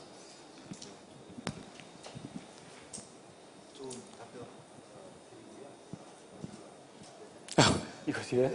제가 그 사이에 잠깐 얘기. 예. 좋은 답변 감사드리고요. 그 김동준 박사님도 잠깐 코멘트를 좀 해주실까요? 저 짧게 하겠습니다. 질문이 3개였나요? 저는 하나라고 생각했는데. 왜 안 되냐면 그렇게 생각하시기 때문에 안 되는 것 같습니다. 제 질문, 답변은. 그러니까 무슨 얘기냐면 내 아이도 18년 키웠는데 먹여가면서 안 되더라고요. 그러니까 안 되는 게 정상이라는 거죠. 되는 게 신기한 거고. 그러니까 그게 안 되는 게 정상이라고 생각하면 조금만 돼도 되게 많은 걸 잃었다고 생각하거든요. 그러면 후배들하고 소통이 될 것 같아요. 근데 이게 과거에는 안 그랬죠. 이게 돼야 되는 게 정상인데 안 하니까 답답한 거거든요, 서로. 그래서 저는 생각을 좀 바꾸시면 어떨까 싶습니다. 요즘 젊은 친구들하고 일할 때는 안 되는 게 정상인데 10점만 맞아도 정말 해피하다고 생각하시면 뭔가 변화가 일어나지 않을까. 네, 감사합니다. 또 다른 질문, 두 번째 질문 받겠습니다. 예. 네, 저기. 예.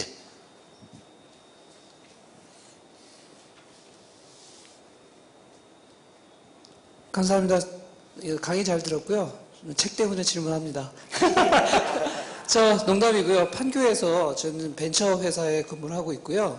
두 분 이 블루오션 리더십에 대한 얘기를 하신다고 그래서 여기까지 뛰어오느라고 되게 힘들었습니다. 오늘 강의 정말 잘 들었고요. 온 보람이 있는 것 같습니다. 제가 궁금해하는 건 이런 겁니다.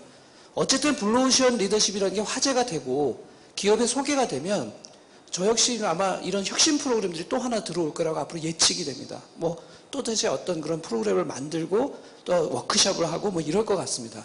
근데 블루오션 전략에서 블루오션 캔버스를 만들고 하는 이런 거하고 다르게 블루오션 리더십은 리더십이라는 프로그램이 들어가기 때문에 제가 약간의 이제 의구심을 갖고 있는 게 있습니다. 뭐냐면 이제 리더십은 아까 말씀하셨지 영향력을 행사하는 것이 핵심이라고 한다면 결국은 이게 어떤 프로그램이나 실천 액션 프로그램의 기법을 잘 도입해서 되는 것이 아니라 그 기저에 깔린 것이 과연 리더를 믿는 그 트러스트의 문제가 더 중요한 부분이라고 생각이 들거든요. 그러니까 아까 말씀 것처럼 이런 프로그램들을 만들고 이러는 것보다 그 리더가 정말 신뢰할 수 있지 않는 리더라면 결국은 또 실패할 거 아닌가.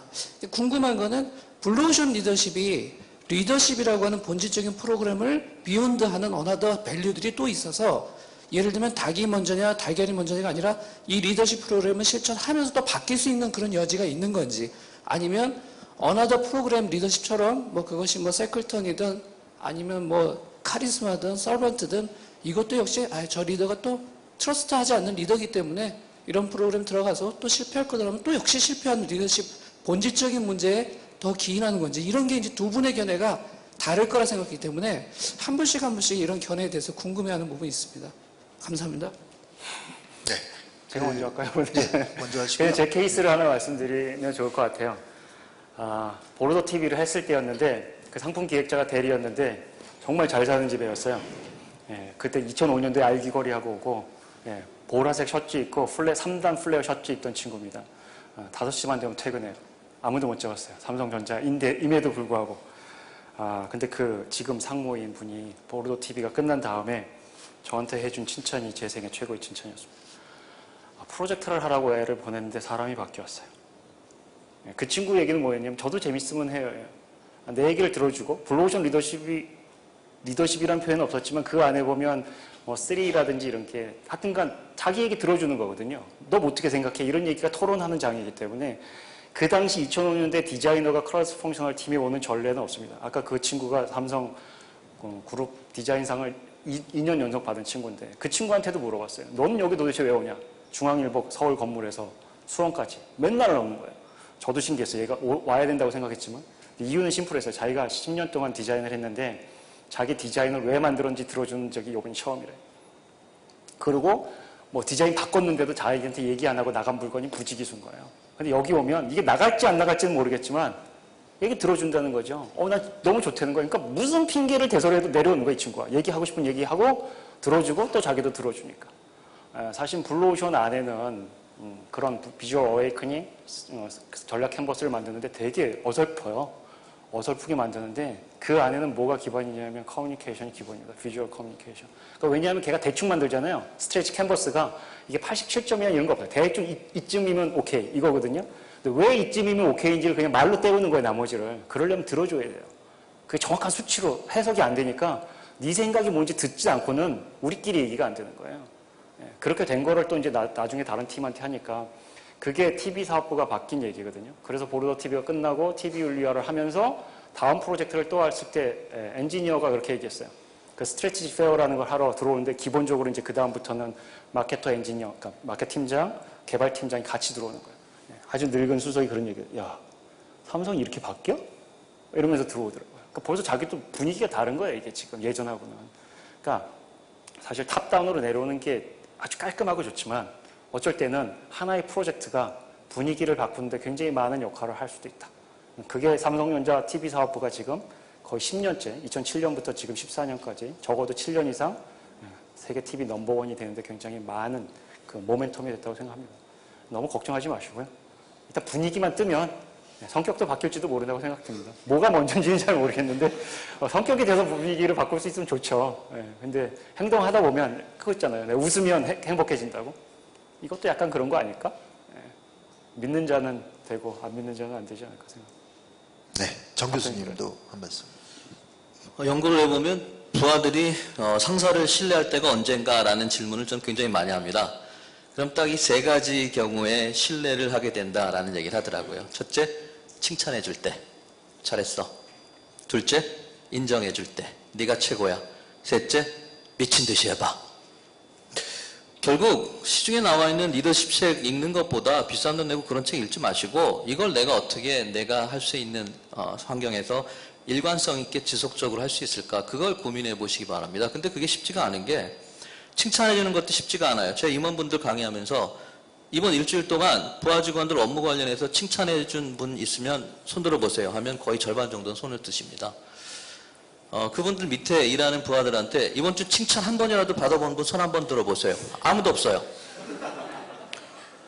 했다는 분들은 많은데 받았다는 분들은 없어요. 왜일까 고민해보면 첫째는 안 하고도 했다라고 착각하는 경우가 있고 또 두 번째는 했는데 어설프게 해서 부하들이 느끼기에 상무님이 지금 나를 칭찬해 주시는 건가? 그래서 제가 그런 분들한테 이런 말씀드립니다. 여러분들 사전에서 앞으로 야, 김 과장 너는 다 좋은데 말이야. 이런 단어 빼시고 그 다음 두 번째로 박 과장 이번 일은 다 좋은데 빼시라는 말씀을 드립니다. 본인은 칭찬한다고 얘기하는데 듣는 사람이 기분 나쁘면 칭찬은 아니잖아요. 그래서 칭찬할 때는 순도 100%의 칭찬을 해주시면 좋을 것 같고 두 번째 인정한다는 게 얼마나 부하 직원을 동기부여를 하게 만드는지는 사례를 하나 말씀드릴게요. 왜냐면 상무님 한 분을 제가 만났는데 신임 상무예요. 갑자기 저한테 그런 말씀을 하시더라고요. 제가 신입사원 때 모시고 있었던 부장님 아니셨으면 제가 상무가 되는 건 불가능했을 겁니다. 그러세요. 그래서 제가 그 부장님이 굉장히 훌륭한 분인 줄 알고 무슨 일이 있었습니까? 그랬더니 별일 아니더라고요. 제 신입사원 때요. 그분 표현대로 하면 똥인지 된장인지도 모를 텐데 일하고 있는데 부장님이 김사원 너 지금 거래처 가는데 거래처 나랑 같이 갑시다. 부장님이 가자 그러시니까 쫓아갔대요. 나를 소개시켜 주는데 그분을 소개시켜 주는데 어떻게 소개시켜 주냐면 이 친구가 이번에 새로 들어온 김사원입니다. 그런데 이 친구가 이 분야에서 우리 회사 최고 전문가입니다. 그날 밤부터 밤에 잠이 안 오기 시작하더래요.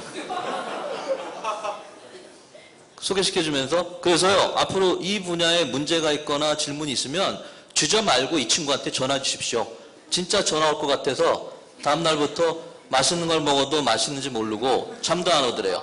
그분 표현대로 하면 그 분야에 내가 회사의 최고 전문가가 되기 위해서 2년 동안 먹지도 않고 자지도 않고 노력을 했다고 합니다. 그분 말이 그것 때문에 내가 상무가 된 것 같습니다. 여러분들 리더분들이 착각하고 잘못 알고 계시는 것 중에 하나가 자기가 얼마나 부하들한테 두렵고 큰 존재라는 걸 가끔씩 잊고 계세요. 여러분이 부하 직원들 이름 기억해서 한마디 해주는 게 부하 직원들한테는 10년, 20년 갈 수 있는 굉장히 중요한 경험입니다. 반대의 경우도 있어요. 한 분은 이래서요. 요새도 저는 회의 때 말을 잘 못합니다. 왜 그러세요? 그랬더니 10년 전에 회의하는데요. 모시고 있던 차장님이 야, 나대지 좀 마. 그 다음부터 아무리 좋은 생각이 들어도 또 그 소리를 들을까봐 차마 얘기를 못하겠대요. 그게 10년 전입니다. 그분이 차장이에요 지금. 그래서 결국 여러분들이 얼마나 부하들에게 크고 중요하고 두렵고 무서운 존재인지 그것만 기억하시면 저는 신뢰는 자연스럽게 오지 않을까라는 생각을 합니다. 네, 아주 그 좋은 영감을 주는 그런 말씀이었던 것 같습니다. 좀 나중에 기록해서요, 저희가 온라인 사이트에 올리든지 해서 나중에 또 생각나실 때 찾아볼 수 있게 그렇게 서비스를 좀 해드리겠습니다. 예, 다음 질문 받겠습니다. 예. 저쪽, 예, 먼저. 예. 네, 안녕하세요. 저는 컨설팅사에 근무하고 있는 장지혜입니다. 오늘 두 분 강연 감사드리고요. 아까 정동일 교수님께 좀 질문 드리고 싶은데, 아까 본질에 대해서 말씀을 주셨고, 리더십은 결국 영향력이라는 말씀을 주셨는데, 그것에 대한 이야기들은 꽤 리더십의 어떤 그런 학문적으로 계속적으로 논의되고 있는 변하지 않는 이야기인 것 같습니다. 그런데 왜 이렇게 새로운 리더십 이론들이라든지 리더십 프레임들이 왜 계속 나오는지에 대해서 어떻게 생각하시는지 좀 듣고 싶습니다. 제 지도 교수님이 버나드 베스라는 여러분 잘 아시는 변혁적 리더십이라는 이론을 만든 분이세요. 그래서 그분 밑에서 공부를 하면서 대가가 어떻게 이론을 만드는지 그런 것들을 좀 지켜봤는데, 일단 새로운 현상들이 생기는데 기존의 이론들을 가지고는 설명이 안 되기 때문에 그런 이론을 만드는 경우가 있습니다. 변혁적 리더십 같은 경우도 베스 교수님이 이게 부하들에게 뭔가 물질적인 이런 것들만 보장을 한다 그래서 85년에 그래서 베스 교수님이 변혁적 리더십이라는 이론을 세상에 내놓으면서 쓴 책 제목이, 저는 그 책 제목만 보면은 변혁적 리더십이 지향하는 게 뭔가가 금방 드러난다라는 생각이 드는데, 책 제목이 Performance Beyond Expectation이라는 책입니다. 그러니까 연구를 해봤더니 본인들도 깜짝 놀랄 만큼, 여러분들 그런 경험 다 있으실 거예요. 야, 우리가 이렇게까지 할 줄은 몰랐네 라는 그런 경험들 한두 번씩은 다 있으실 텐데, 그런 자기도 모르는 정도로 깜짝 놀랄 정도의 성과를 낸 그런 경험들을 보시면 그 뒤에는 물질적인 보상만 챙겨주는 그런 리더보다는 뭔가 다른 것들이 있지 않을까. 그래서 관찰해 봤더니 이런 것들이 그런 performance beyond expectation을 만들어내는 그런 리더들의 행동이다. 뭐 이렇게 생각이 돼서 이론을 만드셨는데, 그런 경우가 새로운 이론들이 나오면 굉장히 도움이 됩니다. 그래서 그 이후에 80년대 말부터 90년대, 2000년대 초반까지 변혁적 리더십이 리더십학계 거의 대부분을 차지했을 정도로, 제가 뭐 유망한 학자상을 탄 이유 중에 하나도 그 스승님 잘 만나서 한창 불붙던 그런 이론을 연구하기 시작하니까 논문을 쓰면 거의 다 실어주는 뭐 그런 이유도 사실 있었던 것 같아요. 그런데 새로운 이론들이 또 나오는 이유 중에 하나가 어떻게 한번 떠보려고 자꾸 말을 만들어내는 경우도 또 제법 있습니다.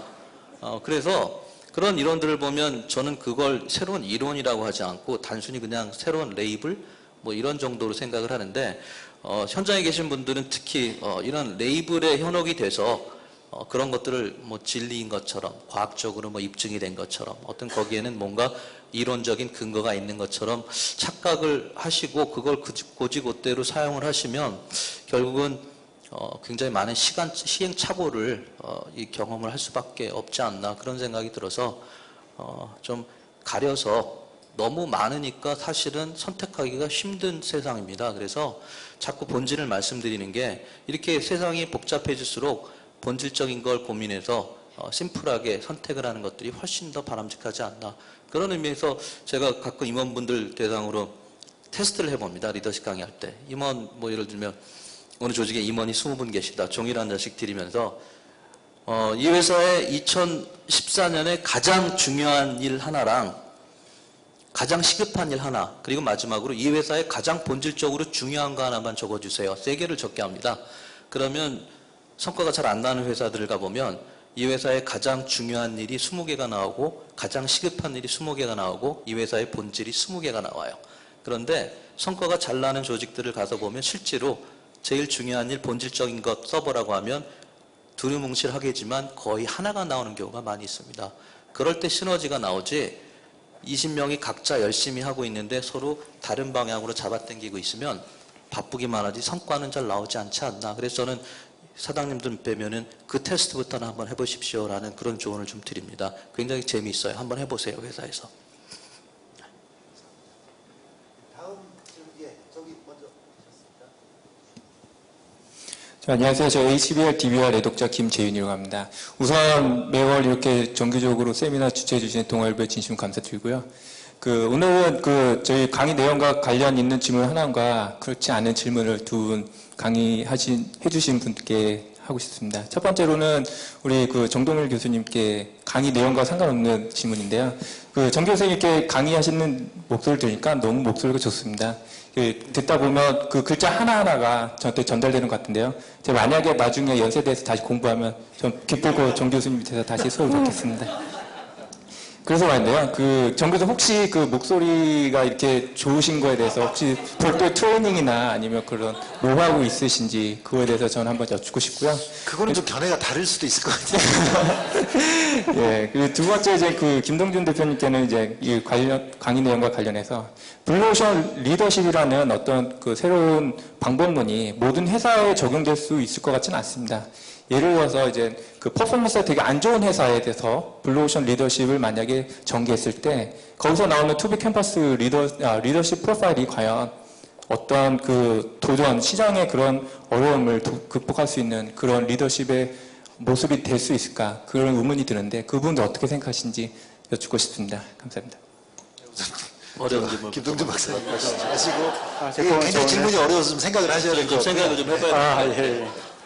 헨리포드 말로 대신하겠습니다. 제 답변은. 예, 옳다고 생각하든 그르다고 생각하든 여러분이 옳습니다. 두 번째, 여러분들이 지금 들어보신 책들은요, 예, 그렇게 치시한 책들은 아니라고 저는 생각해요. 만약에 제가 책을 썼다, 안 보셔도 돼요. 예, 안 보셔도 되는데, 지금 예를 들면서 아마존의 탑 10 정도 안에 있다. 세상 전체가 집단지성이라는 게 있는데 그렇게 멍청할 수가 없어요. 그러니까 무슨 얘기냐면 지금 하버드 비즈니스 리뷰에 대한민국 중에 교수님 쓰신 분이 서울대 이경국 교수하고 송지현 교수 딱 두 분입니다. 그것도 한 아티클 썼잖아요. 김희찬 교수가 5개 넘게 썼을 거예요. 자, 여기서 생각해야 될 거, 하버드 비즈니스 리뷰에 글을 못 썼다고 후진 교수냐? No. 그렇지 않죠. 그건 그렇지 않을 수 있어요. 하지만 제 생각엔 쓴 사람이면 일단 일정 수준은 넘는다고 생각해요. 그 중에 어떤 걸 택하든지 간에 내가 모른다고 생각하고 그걸 정말 잘하면 여러분이 하시고 싶은 거 다 할 수 있다고 생각해요. 물론 이제 내가 실력이 늘면 나하고 맞는 걸 찾을 수는 있겠죠. 하지만 지금 그 정도 레벨이면 여러분 그냥 맞다고 생각하고 무조건 메이드 시키면 그게 틀렸어도 메이드 시킬 겁니다. 제 생각입니다. 네, 감사합니다. 정 교수님도 이런 질문은 처음 들어보는. 글쎄, 미국에서 오래 교수를 해서 생긴 일종의 습관이 아닌가라는 생각이 듭니다. 미국에서 10년 넘게 교수를 하면서 제가 30살에 교수를 시작해서 31살 때 미국 Executive MBA 프로그램에서 리더십을 강의를 하기 시작했습니다. 들어가봤더니 제가 생각하기에 황당한 상황이 벌어지더라고요. 31살짜리 동양 교수가 40대, 50대 미국 중역들 40명 앞에서 리더십을 강의하는 상황이에요. 영어도 안 되죠. 리더십에 관해서 아티클 몇 개 읽어서 박사학위 받았지만 이 양반들 적어도 20년 이상 리더로서 경험을 했던 분들 앞에서 리더십의 L자를 강의하려고 하니까 굉장히 밤잠이 안 오더라고요. 그래서 10년 동안을 강의하면서 일부러 발음을 또박또박 하려는 노력들을 굉장히 많이 했습니다. 영어를 못하면 또박또박이라도 하면 알아들을 수 있을 것 같아요. 그래서 일부러 영어건 한국말이건 일부러 발음을 강의할 땐 굉장히 또박또박 하려고 노력을 많이 합니다. 목소리 좋고 안 좋고는 타고난 복불복이니까 그건 부모님한테 감사드려야 될 거고요. 노력한 거는 발음을 좀 또박또박하게 하려 했던, 사실 제가 혀가 좀 짧아요. 그래서 생각 없이 말을 하면 발음이 자꾸 씹힙니다. 그러니까 강의할 때만은 저거 또박또박하게, 이거 봐요, 지금도 씹혔잖아요. 그래서 의도적인 노력을 하면 누구든 이렇게 또박또박하게 얘기할 수 있지 않나 그런 생각이 듭니다. 경험 때문에 그런 것 같아요. 정말 좋은 질문에 좋은 답변이 이렇게 오갔던 것 같습니다. 예, 다음 질문 또 막 질문이 쏟아지고 있습니다. 앞에 계신 분. 예, 이제 지금 빨리 하셔야 됩니다. 이제 책이 몇 권 안 남아서. 예. 목소리가 큰 편이 아주 그렇게 많이 필요할 것 같지는 않은데. 네, 안녕하세요. 오늘 너무 이렇게 좋은 강연 이렇게 주셔서 너무 감사드리고요. 저는 교수님께 약간 질문 드리고 싶은 게 있는데요. 리더십 관련해서 과연 리더십이라는 세팅 안에서 베스트 프랙티스가 존재할 수 있는지, 그러니까 리더, 팔로워, 시츄에이셔널 다이내믹스가 모든 조직에 따라 다르고, 그리고 트랜스포메이셔널 리더십 같은 경우는 그렇게 보면 4Is라고 해서 idealized influence라든지 intellectual stimulation이라든지 idealized influence라든지 공부 많이 하셨네요. 네. 그래가지고 거기 트랜스포메이셔널도 사실 뭐 마지막 exception인지 패시브든지 혹은 뭐 트랜잭셔널인지 이렇게 모든 걸 아우르는 리더십이 가장 효과적인 리더십으로 이렇게 판명이 났다. 그러면서 또 뭐 현대적인 와서는 뭐 우버맨스 리더십이라든지 혹은 서번트의 리더십인지 그래서 계속 새로운 것들이 막 이렇게 나타나고 있는데 어떻게 보면 이런 것들이 어떠한 조직에 있어서 뭐 스티브 잡스의 리더십이 괜찮았다 혹은 뭐 제글치의 리더십이 괜찮았다 이런 걸 갖다 나중에 어떻게 보면 이걸 갖다 분석하면서 그걸 갖다 더 잘 설명해 주기 위해서 뭔가 이렇게 나타난 것이지 전후 관계가 어떻게 보면 약간 불분명하지 않느냐. 그러니까 과연 모든 조직 세팅이 다른데 모든 상황이 다른데 모든 리더가 다른데 베스트 프랙티스가 과연 존재할 수가 있을까라는 게 항상 약간 좀 궁금했었습니다. 제가 DBR이나 조선일보에 글 쓸 때 원칙 중에 하나가 특정인에 대한 리더십을 평가는 쓰지 말자.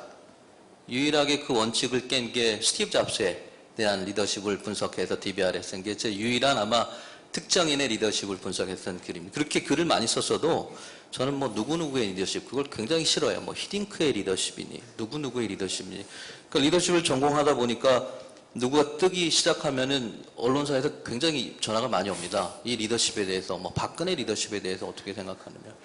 누구누구의 특정한 리더십은 지금 말씀하신 대로 그 특정한 성격과 역량을 갖고 있는 상사가 리더가 특정한 성향을 갖고 있는 부하들과 특별한 상황에서 특별한 일을 해서 성과가 났다라는 거지 그걸 다른 사람들에게 강요하거나 제너럴라이즈 할 수 있을 만한 그런 것들은 아닌 것 같아요. 저희가 리더십 강의할 때 항상 드리는 말씀이 여러분들만의 색깔을 개발하시라. 그게 제일 좋은 리더십이다. 그러면서 심지어는 혹시 스티브 잡스나 무슨 제겔치 같은 유명한 CEO의 자선을 읽고 있는 분들 계시면 오늘 밤에 그 책 다 쓰레기통에 버리셔도 되겠다라는 그런 말씀까지 드립니다.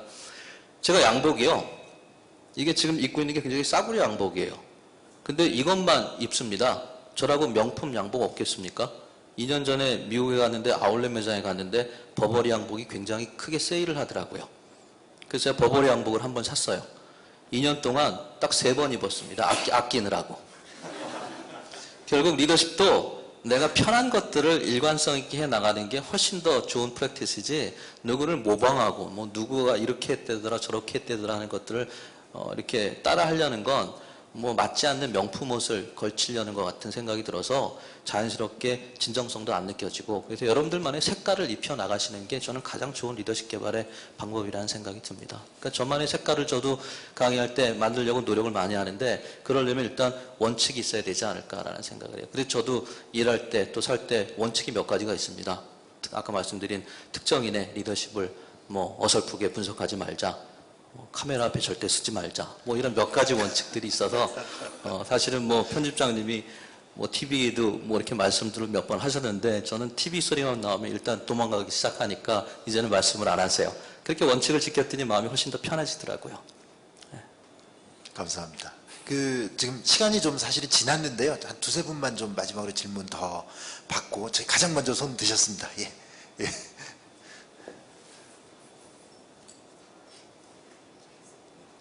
예, 안녕하세요. 강의 정말 잘 들었고요. 예, 저는 지금 국내 상장 IT 기업 쪽 경력 채용을 진행하고 있는 하이드헌터고요. 제가 김동준 대표님께 궁금한 점 여쭤보고 싶습니다. 예, 리더십과 관련된 내용은 아니라서 조금 죄송하고요.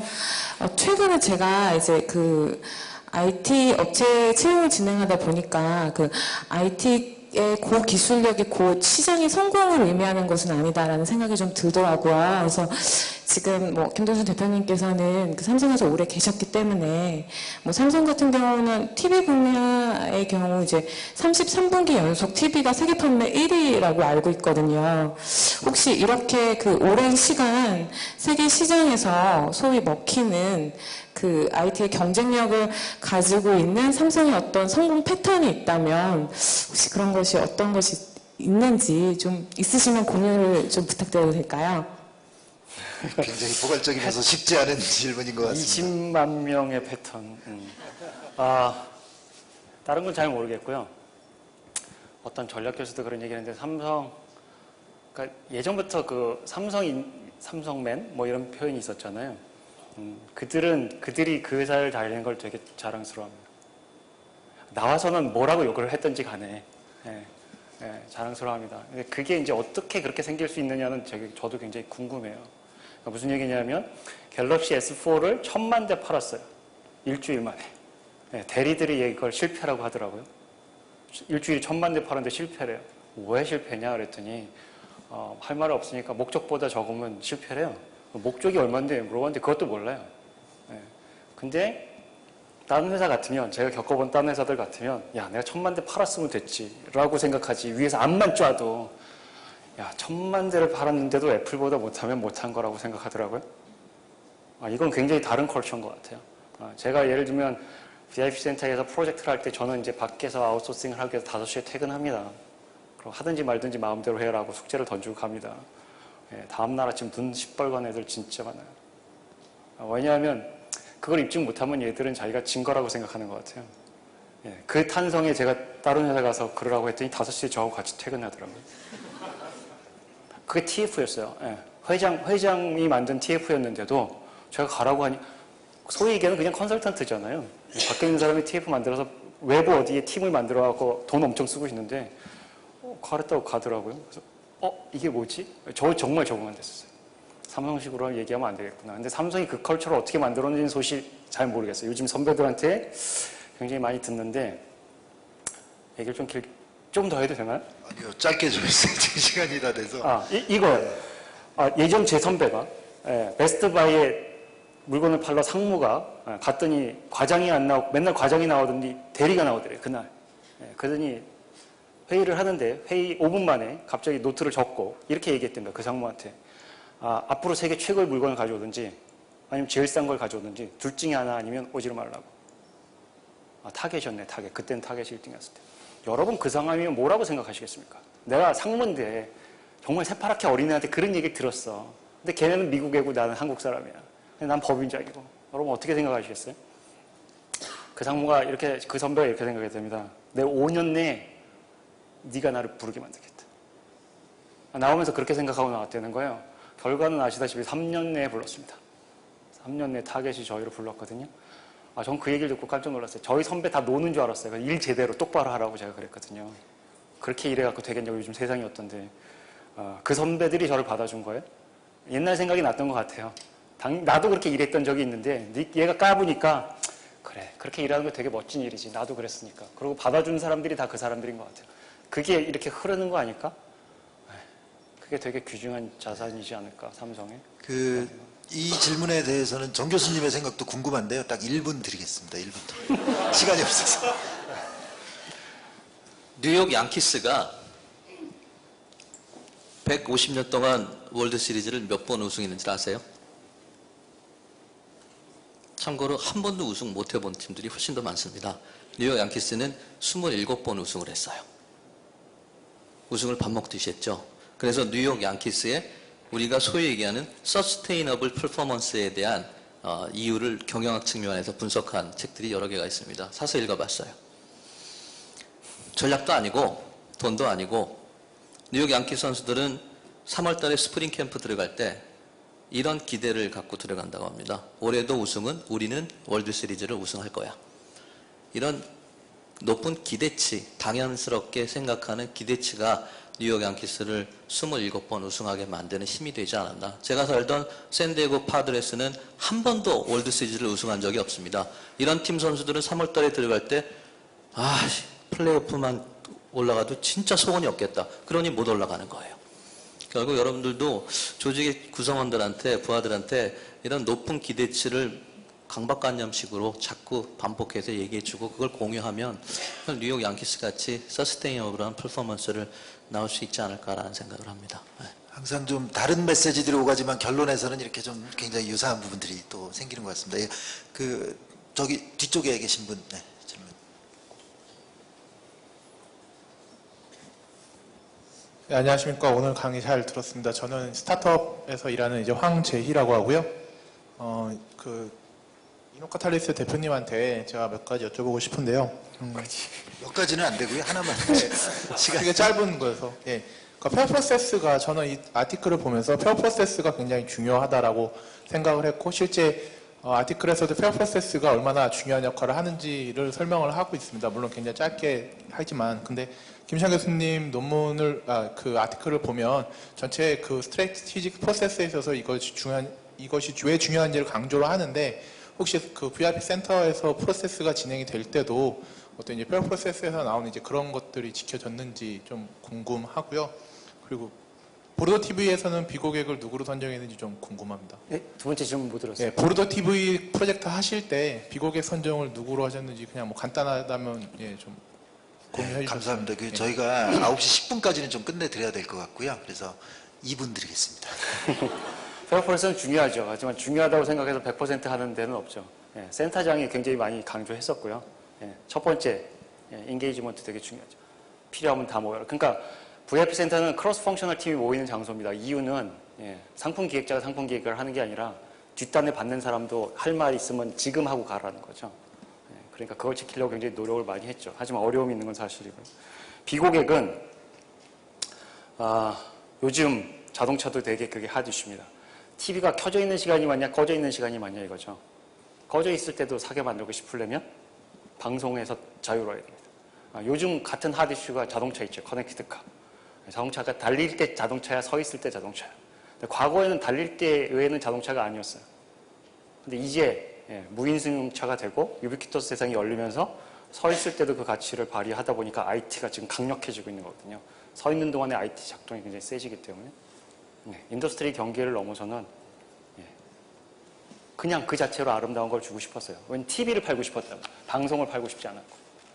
그러니까 그런 사람들. 꺼져 있어도 이게 그래서 보르도 TV 광고를 보시면 화면이 없습니다. 자세히 보시면 TV 광고인데 안에 화면이 안 쳐 있어요. 자신 있었던 거죠. 저희가 미쳤다고 전화했어요. 상품 기획자한테. 너 미쳤어? 그랬더니 우리 그러기로 했잖아요. 이렇게 얘기해서 제가 진짜 할 줄 몰랐어요.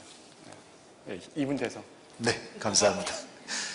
정말 오랜 시간 동안 이렇게 참여해주신 여러분께 진심으로 감사드리고요. 또 오늘 좋은 강의 그리고 정말 이렇게 통찰을 주는 좋은 영감을 주는 말씀 많이 해주신 두 분 강사님들께도 크게 감사드립니다.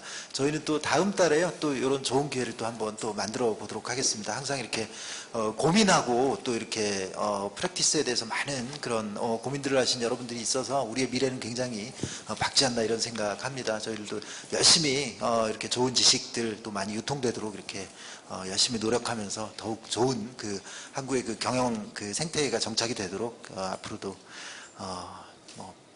죽도록 열심히 하겠습니다. 감사합니다. 네, 수고하셨습니다.